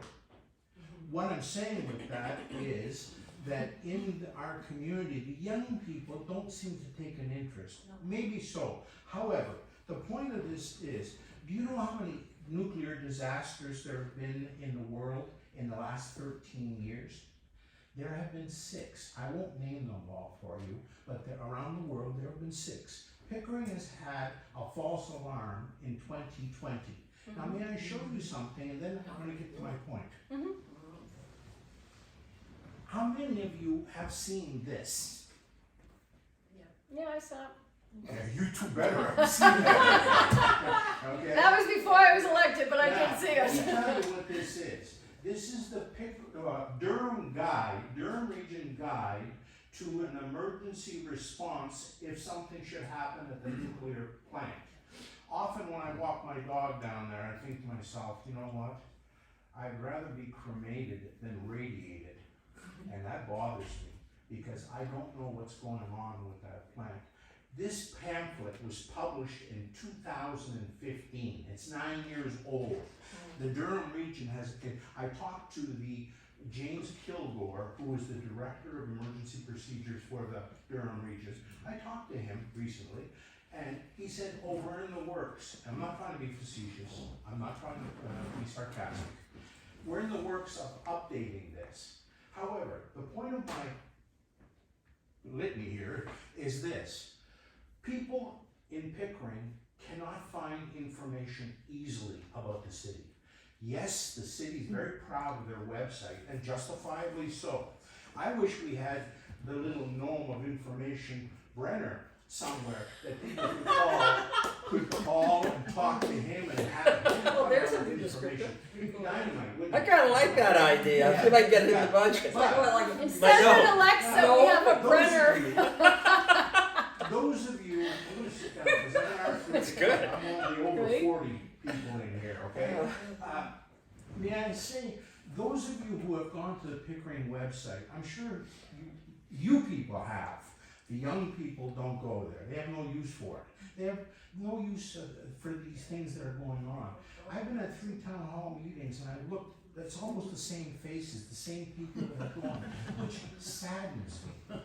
And it saddens me because the young people live here and the young people don't partake in this stuff. And again, we're back to that horse business I was going to, talking about at the beginning. The point of what I'm saying here is information that the city is producing is too complicated. It's too cumbersome. People go to the site, and you know I'm an information person, so I go there and I read and I go, oh, time for another scotch or something like that, okay, so that I can continue reading. And I'm thinking, how many people go to the site and get frustrated with it? Because it's not clear, it's not succinct, It's not to the point. Now, I have to commend the councillors. You know, I sound like I'm bashing the council. I'm not. I sound like I'm criticizing the council. I'm not. I'm probably criticizing the young people, okay? And I shouldn't, and I shouldn't be a critic. However, we need to know about our city, and young people need to know about, and other people beyond this room. You people are really well informed. I sit here and I listen to your questions. I go, I didn't know that. I didn't know that. I thought, holy mackerel, Spin, what do you know? Well, the point that I want to make is this. Somewhere the city, and they've started, you got to commend them, because Kevin Ash and the councillors have a YouTube video out there, but who knows about it? Nobody. The last Ward Town Hall, Ward 2 Town Hall I went to, as many of you were there, I went there and they talked about the tax assistance at the City Hall offices that nobody knew about. And I thought to myself, you know, there it goes again. Information about the city that people don't know about. And so I know the city has something cooking about digital Pickering. It's called digital Pickering. But you see, if you don't have the internet, or if you don't use computers, then you're in trouble. Because you're not going to get the information. We don't get the information. I'm almost finished, okay? Thank you for allowing me all this time. I've been sitting here saying, how am I going to say this quickly and get it across? Anyway, you know, the other thing, in the last town hall, we talked about a 311 number, 311 number. Try phoning it. And you'll get into a nice robot computer circle. Okay? You'll be going round and round, and eventually, if you're lucky, you'll talk to a person. To get this pamphlet online, I'm a computer person. I'm fairly knowledgeable about computers. It took me 1.5 hours, and I couldn't find it online. You know how I found it? I phoned the 311 number. I kept talking to the robots and talking to the robots until I finally connected with a lady called Michelle, a secretary. And you know what? Talking to a person was wonderful. That's why when I said no bread, an information no, I wasn't joking. You need more people. Hire more people to get the information out there. 311 is going to work eventually, but it's in the building stage. Now, Pickering doesn't have an informational portal that we can log into and find the information quickly. That's a problem. And my point to you, councillors, is this. What can you inform us about? First, about this. You know, I'm scared. I'm afraid. When I walk by that plant, I'm thinking, how do you know what's happening there? How do you know if they have a leak? How do you know? They were supposed to have a test this spring. I didn't hear it. I don't know anything about it. Okay? So you see, information doesn't come to us. And I find that's something that can be criticized.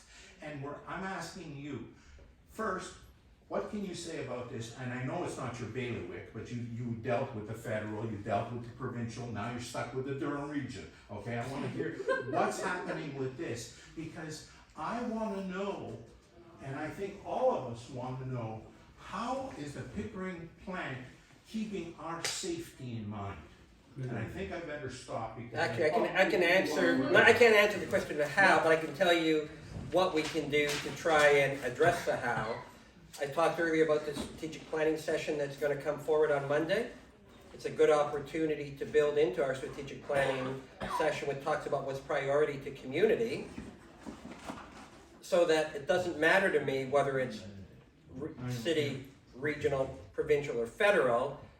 We have to do a better job and figure out the communication to make sure that you don't have to wait an hour to find out in a nuclear emergency what to do. So, definitely noted, and it'll be brought up as part of that discussion of strategic planning.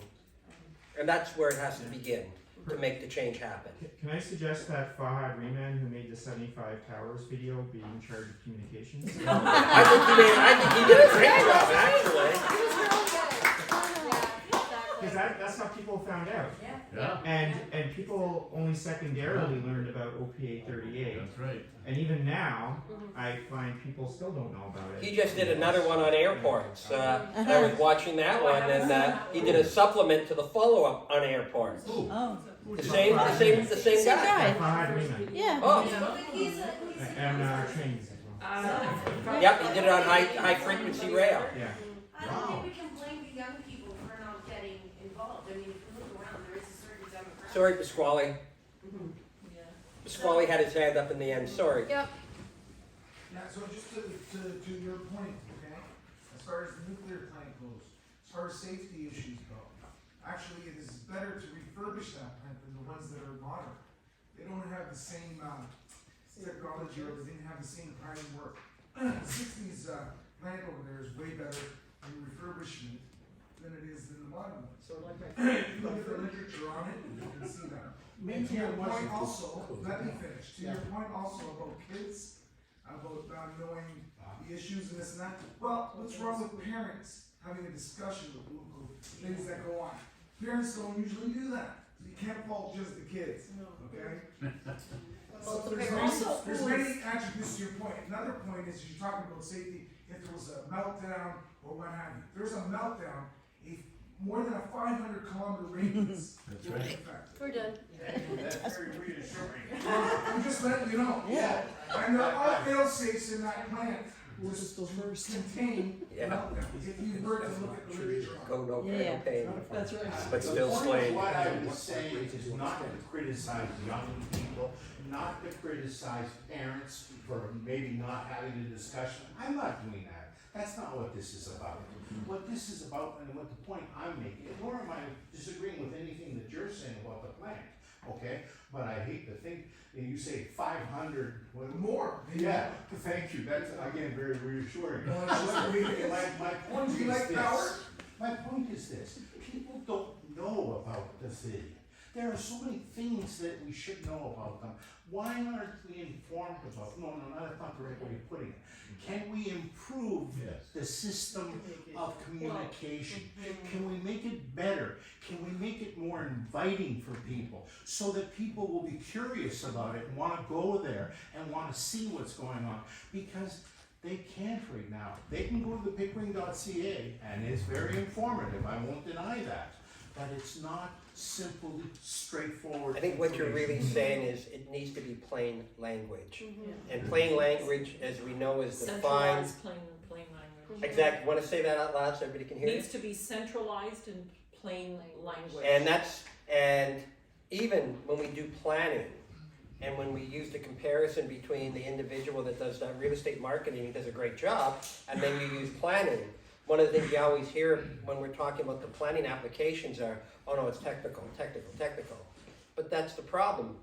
It's too technical. Technical may be what the legislation talks about, and technical may be what the the Planning Act is, and when you're getting applications, but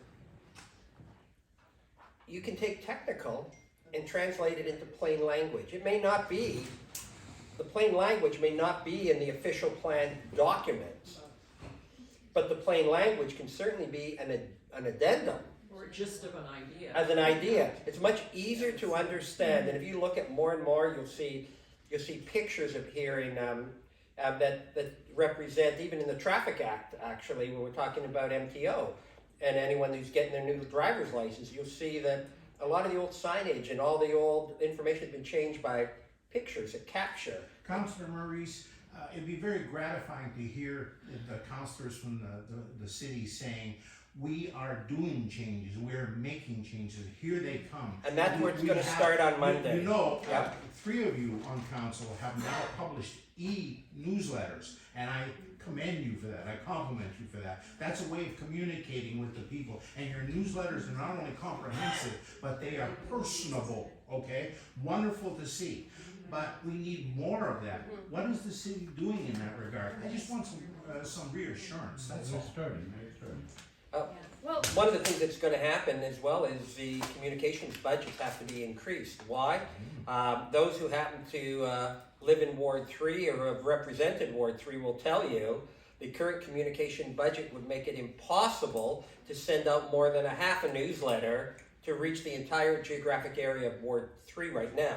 By So, post. so it's not just e-newsletters, because there's still a place for old-fashioned newsletters, because for every 10 people who say, hey, that was a great e-newsletter, I've got individuals that say, oh, I don't follow e-newsletters. I like to have something to read. And so it means we've got to strike that balance now and make sure that that there's enough to be able to pay the cost of printing and distributing. But you're right, Richard. And you're right, it has to be plain language.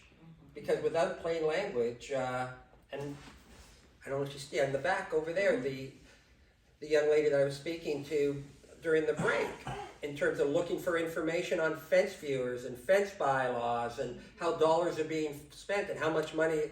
We got to find a better way, a user-friendly, plain language way, so you don't spend the 3 hours or the 2 hours. And so that's got to change. What can the city do to make these types of things more accessible? Because, you know, I talk to my neighbors and it's not like they don't care or they're not interested or they don't want to know, right? And young and old and whatever, but, you know, a lot of them, to be quite clear, you know, are afraid because they don't think that they're going to be included. They don't think that they're wanted or they're going to be welcomed. And that's been through certain things that have come to light, you know, so they are afraid and they're like, oh, no. You know, I'm not welcome there. They don't feel welcome. Young people don't feel welcome. If I can speak for some of my neighbors that don't look like me, you know, they don't really feel welcome. So what can we do to welcome people in? Because the voting is abysmal. The voting is abysmal. And that's indicative of people that just have thrown in the towel and they think, I'm not going to be represented no matter what I do. The people that do vote, some are updated on the issues, some are not.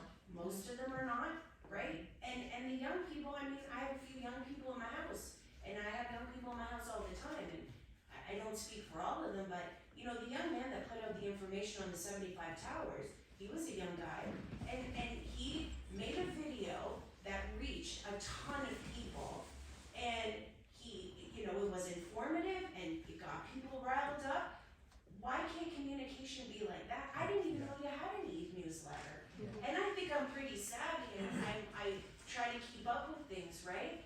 To me, coming from Toronto my whole life, I can't believe the difference. Maybe some people don't feel it because they've lived here their whole life, so they don't know anything different. But let me tell you, it's a world of difference just 10 minutes down the 401 into Toronto. It's like And diving I into the tried to polar ask- plunge. I tried to ask questions, and I tried to ask the mayor. And trust me, he gave me more attitude than my teenagers at the time. So I didn't call the city for years because I thought, oh geez, I don't want to deal with that. I don't want to deal with that attitude. So what do we, and it's not about plain language, and it's not about internet or leaflets. No. What are we doing to make people feel included? Yes. That this is a safe space that they can come and voice their opinions, and if they have a concern, I've had some pretty grave concerns about some of the things that have happened. I don't feel like I can speak out, and have you guys checked the next door? If anybody's on next door, I there's do. been a ton of concerns on there. I do, and I respond to next door. Cars are getting stolen. All I hear on next door is the police, we have video, and they don't do anything about it, and blah, blah, blah. There was a fire that took the fire department, like 15 minutes to get to or something, even though they were like almost right across the street. I don't know what happened with that. The rates of domestic violence in Durham Region are huge. You don't really hear anything about that. You know, like the 75 condos, nobody knew until that kid put out that video. God bless him. I told him he should have run for council. So, you know, private, like I was talking to you about private, all the money the city spends on private property, fixing things on private property. Do people know that that's where your tax dollars go? You might agree with it, you might not, but you should know about it. There's a ton of in-camera meetings. Every time I've tried to ask for information, I get the door slammed. And it's like this lobbyist registry is some new thing, or having information out there is some new, it's not new. So I I don't understand why Pickering gets, is run this way. I just don't, I don't mind paying taxes. Yeah. I understand things need to be paid for. May I add to what you're saying? You've said it wonderfully. I just want to add another side to it. You know, it's a plea. I'm sure you're hearing that it's a plea from us who are concerned. We're not criticizing you. Not taking it that way. No. You're However, looking for ways to I improve. want to add to what the lady is saying. Maybe you need to create another committee, pardon me for putting my back up on that, but a committee with young people there who will sit in on it and give us their ideas, but also look at this. Richard, all I can tell you is there was an attempt to do that and create. Try again. No, well, I can't because it was defeated. Oh. So, and it was just defeated in the last council meeting, and that was one on civic engagement. And it talked about bringing in individuals, young minds, old minds, creative minds. But Councilor Maurice, all I can add, let me add one more thing. But Richard, all I can- I promise I will stop. But Richard, No, all I hang can on, tell hang you. on for just a second. How many people don't use the internet?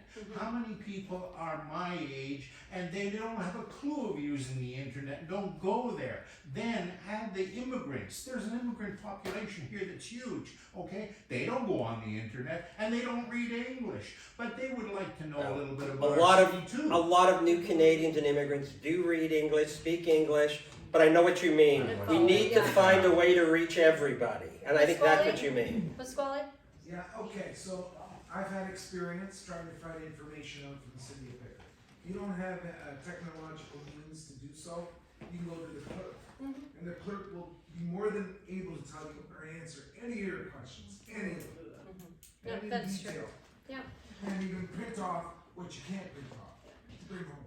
I think everyone knows that since the new council has come on board, you are finding out a lot more information now than you ever have been. You know, we've started our monthly town hall meetings. We try and bring everything forward to you, let you know what is happening. And I mean, that is going to continue. Whether we do add videos to it as well, which I've already started doing, but they just haven't been posted yet because I've had a very, let's just say a week. And so there will be videos coming as well. Our e-newsletters, they are out there. If you want to sign up for them, you know, it's lrobinson@pickering.ca. You can send me an email there. Or when you go on the website, you can look for Councillor Brenner, you can look for Councillor Robinson, and just tick the little box. And then every month when we do our newsletter, we don't do it on a certain date, but you will be notified.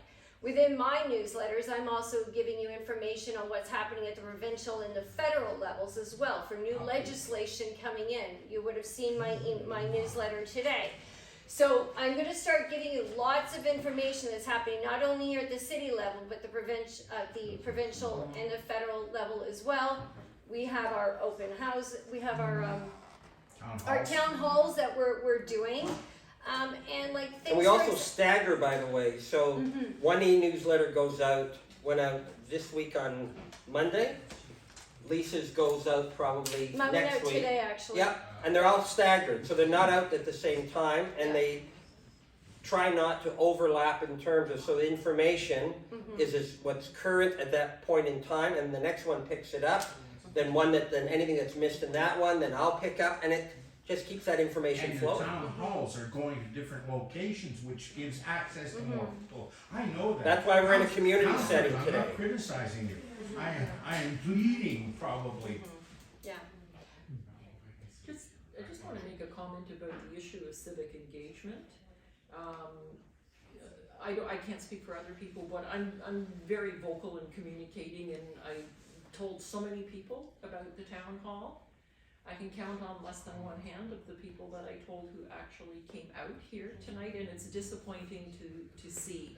And it doesn't matter whether it's young or old. Speaking to your point about young people, communication is very different. And communication, they look at whether it's on social media, it's in split-second snippets. There is no desire to dig deep or to unearth more information. I mean, if it's longer than a TikTok video, you've lost it. And that's a challenge. I mean, I come from a marketing background, marketing communications. It is a tremendous challenge. trying to bridge this communication gap amongst different nationalities, different ages. The only other thing I was wondering about when you said that there was not a lot of people young people here, how many young people can afford to buy properties in this neighborhood as well too? So I was kind of wondering about what our demographic is. Like, you're not gonna see a lot of 25-year-olds here because they can't afford to buy here. That's true. There's other things too that Councillor Brenner and myself, we are trying to put together right now to make it easier for you to get the information as well. For example, some of the surveys. There was an e-scooter survey that just went through about a month or 2 months ago. If any of you saw it, or some of you, I see some shaking heads. But with that survey, 1,100 people went to that page to look at the survey, but only 144 people actually filled out that survey. Why? Either it was too cumbersome, they might not have had the time, maybe they didn't want to give out their personal information. I know I went to it and I said, I'm not putting all my information in there because they're going to know, right? So I didn't bother doing it. So what we're coming up with is that, you know what, we don't want you to have to give all your personal information from now on when you want to do a survey, and we want to make sure that we hear your voices, but we don't want you to be penalized in any way. So maybe you might just have to put your name and a postal code, and that's it. But you won't have to put out your phone number, you know, your everything that they're asking for in surveys right now to make it easier for you. Another thing that we were also doing is we want to increase the radius of when people get notified about what's happening in the area, like, you know, a planning development. Right now, the radius is at only 150 meters. Within that 150 meters, there's a road allowance, and they don't take that into account. So we want to make sure that we're going to increase that radius, and we're going to make sure that the road is not going to be taken into account. So more people know. So when that mail is coming to you from the city, more people are going to be engaged. They're going to know what's happening in the planning. So those are some other things that we're trying to do right now to increase awareness. And I mean, it's going to be also up to you. I mean, we can only do so much on our social media, or if we're going to be putting it out on our newsletters or social media. I mean, we'll probably end up putting some stuff out in the newspaper. We have our town hall meetings in the newspaper at all times, but we also need everyone to say, hey, you know what, you've got to come to this town hall. They give you free samosas, right? and get people coming out so we get more people engaged, make it more fun. So it's not like, you know, we're just throwing all of this stuff at you and you're throwing stuff back at us. Like, you know, we want to make sure that we're having a good time, we're really listening to one another, and we know what's happening. Like, for example, I'm not too sure if anyone listened to the last council meeting. They were bringing forward Hope's Cradle. Has anyone here ever heard of Hope's Cradle? So what Hope's Cradle is, they do it in the States, and I think they also might have one location, I think in Calgary or somewhere like that. But what it is, and they're going to be bringing this forward to the next council meeting, is that the fire department will have a door on the side of it, like a box. And when you open that box, there will be a heated bassinet inside of it. Now, what this is for is that if a mother decides that they do not want to have their child, or they can't continue to have their child, they have basically 2 minutes to put their child in the cradle. There'll be an envelope in there. Inside of that envelope, it will give that person their rights, and then they will shut that door. And when that door shuts, you cannot open it again. Now that baby is in a heated bassinet. There'll be a camera on it. 2 minutes will pass, and then a fireman will come from the other side, and he will take that child away and make sure that the child is not harmed in any way. The mother who does this will not be recorded, so there will be no cameras outside. So the identity of this person is not known. And what happens now is that that mother will have 30 days to go and collect her child if she wants to have the child. If not, then it goes into the Children's Aid Society, and we don't know what happens with the child after that. With this, whether you like it or not, I had a lot of questions. Some of the questions I had was, they said that some of the reasons why somebody might use a service like this is because of maybe human trafficking. Maybe it resulted in a pregnancy. Maybe it was rape. ended up in a pregnancy and they decided to take the child to full term. Questions I had, so you know how I like to think and how I like to ask questions. Could you please give me the statistics on how many children are born from human trafficking? I did not get an answer. Okay, how many children are born from rape, from being a rape victim? Again, I did not get an answer. When you do the search, you're looking at less than 0.007% of children, of people who are raped, actually ends up having a child because of it. Other questions were, well, what happens with the father? What happens if the father doesn't know? Boy, girl meet, they end up creating a baby. Mother goes and puts the baby away, 30 days has passed. The father, who fathered the child, didn't know about it. Does that father have any rights to that baby?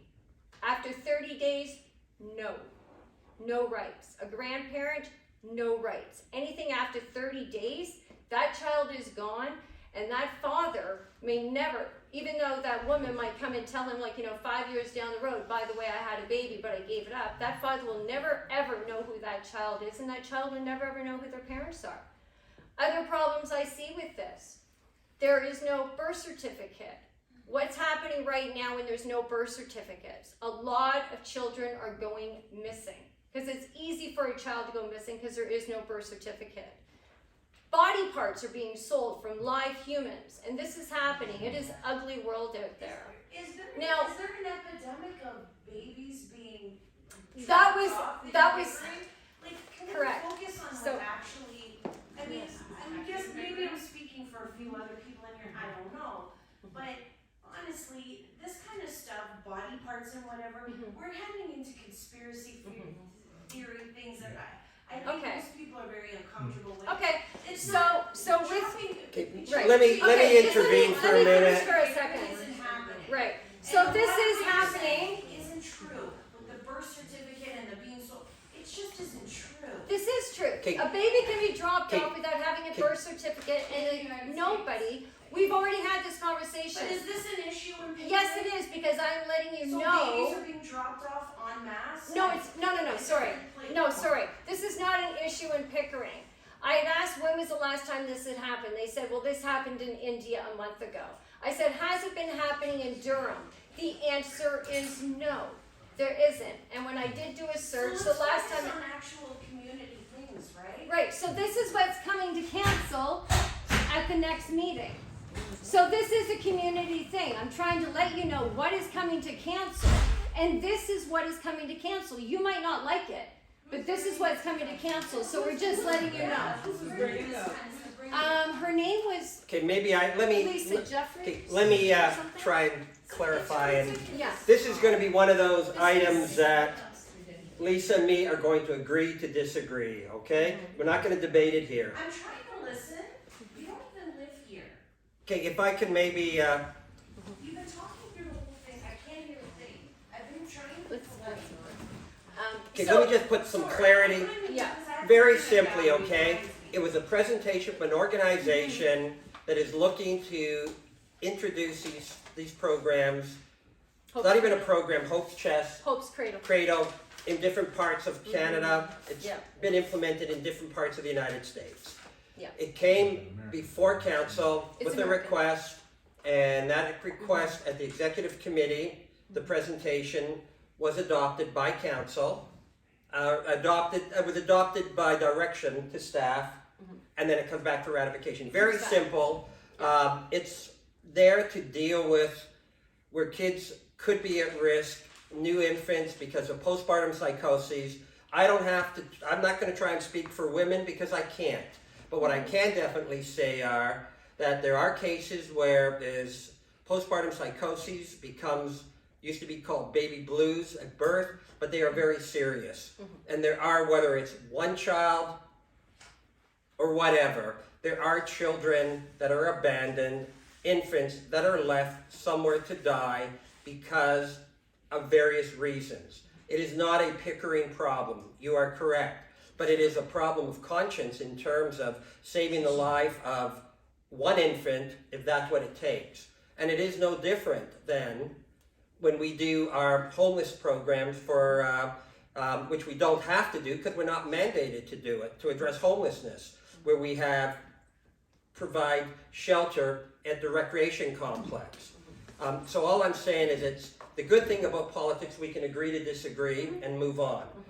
The item is not to suggest baby parks, or it's not to suggest any of that. It was a delegation who introduced an idea and said, since the fire hall on Kingston Road is being remodeled, renovated, it would be a good opportunity to consider putting in this program or a space. The whole idea is the mother in crisis leaves an infant. Very quickly, the infant is taken by the fire department. They are then moved immediately to a hospital to be checked over. I'm Yeah. familiar with the program. Yeah, I had a feeling you were what you were talking about. Yeah, so that But it's not conversation a city of Pickering initiative or problem. It's a space in Pickering that can service Scarborough, North York, Right. Pickering, Ajax, Whitby. That's what it was. I think we need to focus on actual, things that are affecting us. It was something that I Yeah. think that came out to, I think it came out to It's just coming up on the $20,000 next- addition on the renovation. Yeah. That was it. So yes, a majority of council believed it's worth $20,000 to save the life of an infant that could have been abandoned because of postpartum psychosis. That's really. $20,000 to put these boxes in. It's not a. It's a renovation to the fire hall, Yes, so that it's a safe place. It's just like domestic violence, and I think you raised it.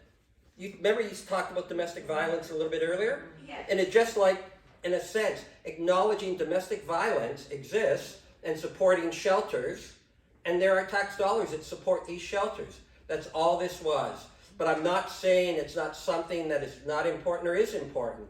All I'm saying is I wanted to give you the perspective, and as Lisa pointed out, it will be on the agenda because the actions of the executive must be ratified by the council.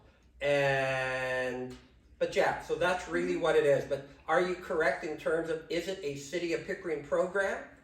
There are so many things that the City of Pickering or regional government end up having to fund because the province of Ontario doesn't. Like hospitals, like paying for equipment in hospitals that fight cancer. Do you think a municipal tax dollar should be having to spend on doing that? No, but it does because it's about quality of life. But I'm not discarding what Lisa says or what you said, because you're right. If we focused only in our lane, that would work really well if every level of government dealt with what they should be dealing with in their lanes. But the sad part is, it doesn't. They don't. And the real sad part is that municipal government and the City of Pickering is the lower tier government, meaning we are the lowest on the totem pole, but we are the government wearing that hat that affects quality of life and day-to-day life regardless. And the expectation is always, regardless if we created the mess, the expectation is that we have to find ways and creatively clean up that mess. So you are right, by the way.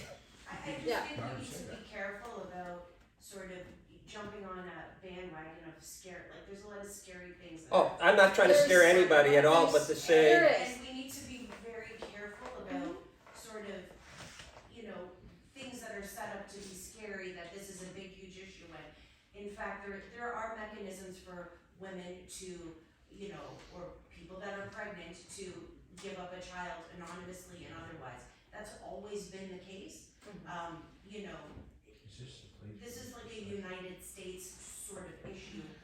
I don't even know how much of an issue it is there, but in any case, I'm getting off topic. It's not an issue here, so you're absolutely right. There is no issue with Oliver? anything like No, that. I just want to bring back the discussion to more, I guess, local Yeah. issues, and I want to thank the two councillors for putting yourself out there and here tonight in engagement. I think it is refreshing to see. I'm disappointed some other members of council maybe aren't here or listening in, but so be it. You guys mentioned, or at least you mentioned surveys, and can we have a commitment that results of these surveys will be made public? Because there was a survey, I think it was regarding the 4 options for the, I can't remember what the wording was, but it was at the regional level, and that was where option 2B was recommended. But the results of that, so a lot of people did this survey, and it was very detailed, but then the results of the survey were not made public ever, as far as I know. What was it about? It was about sort of what direction Durham should go with respect. Envision Durham. The Envision Yeah. Durham, Envision Durham. they picked 2B.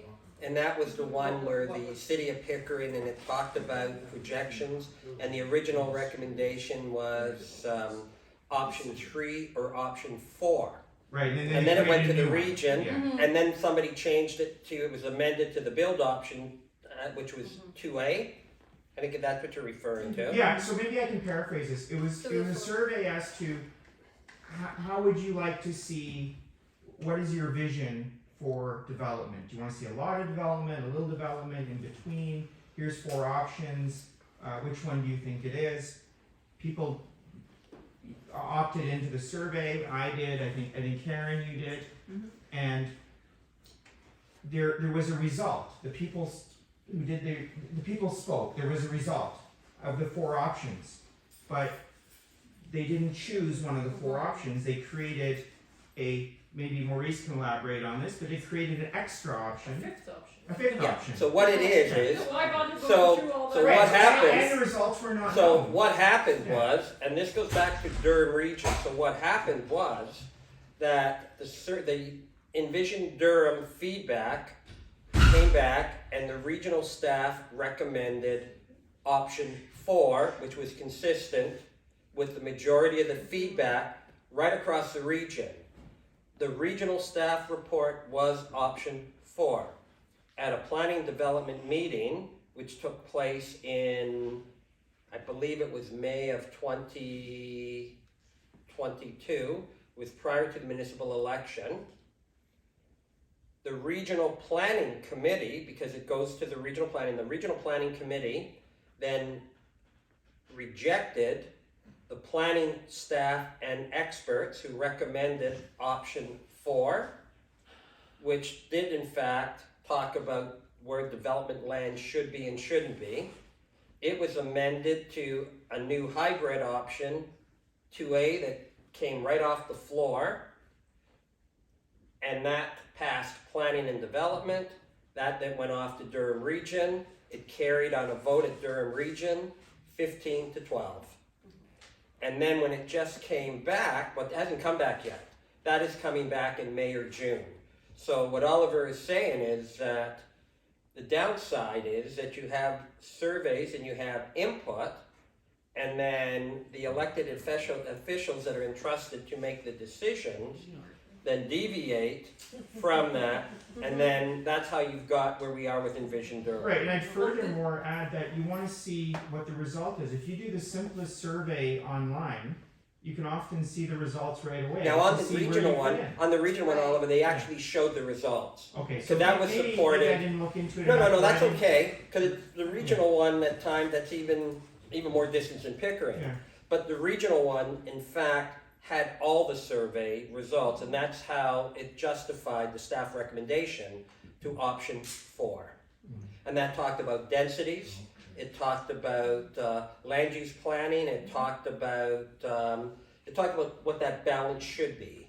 But Right. for the planning committee or whatever to change it after the results are in, it leaves people with such a sense of hopelessness. Like, why do we bother? And why do we that's part for B. civic engagement? It's a perfect. I'll tell you the simple slap in the answer. face. There's a real simple answer.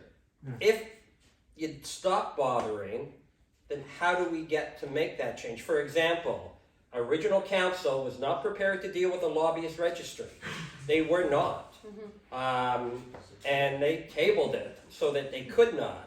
If we took the perspective, the public took this perspective and said, throw up my hands, give up, we wouldn't have a lobbyist registry. All I'm saying is, I agree. It is very frustrating.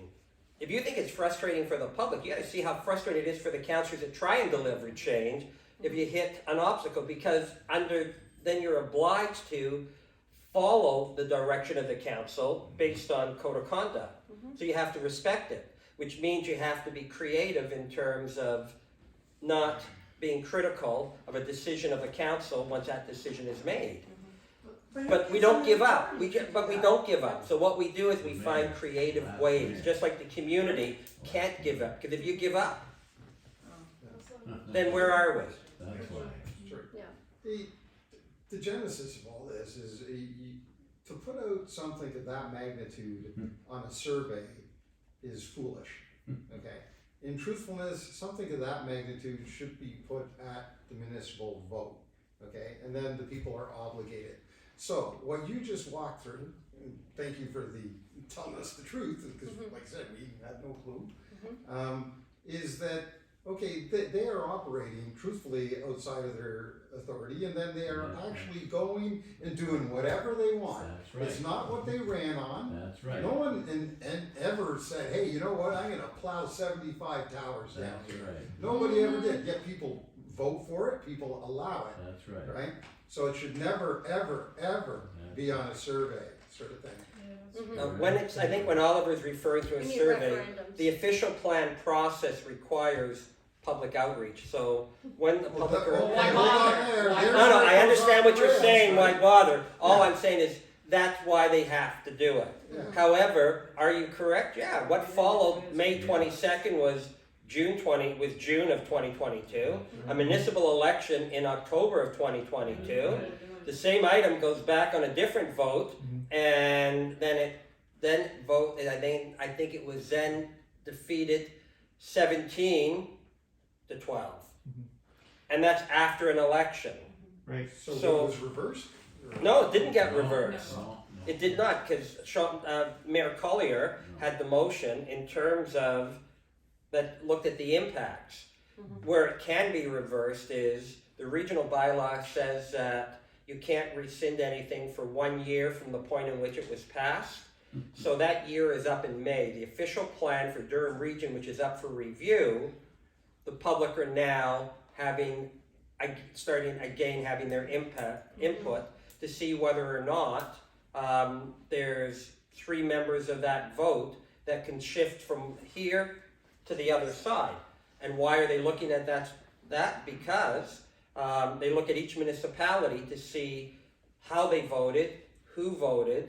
So there's all kinds of lobbying when I say lobbying, and that's not lobbying like developer lobbying, but public lobbying of persons that are accountable to their electorate to revisit and look at how they voted. Okay. And we're not going to know that until sometime after May when that process comes back again.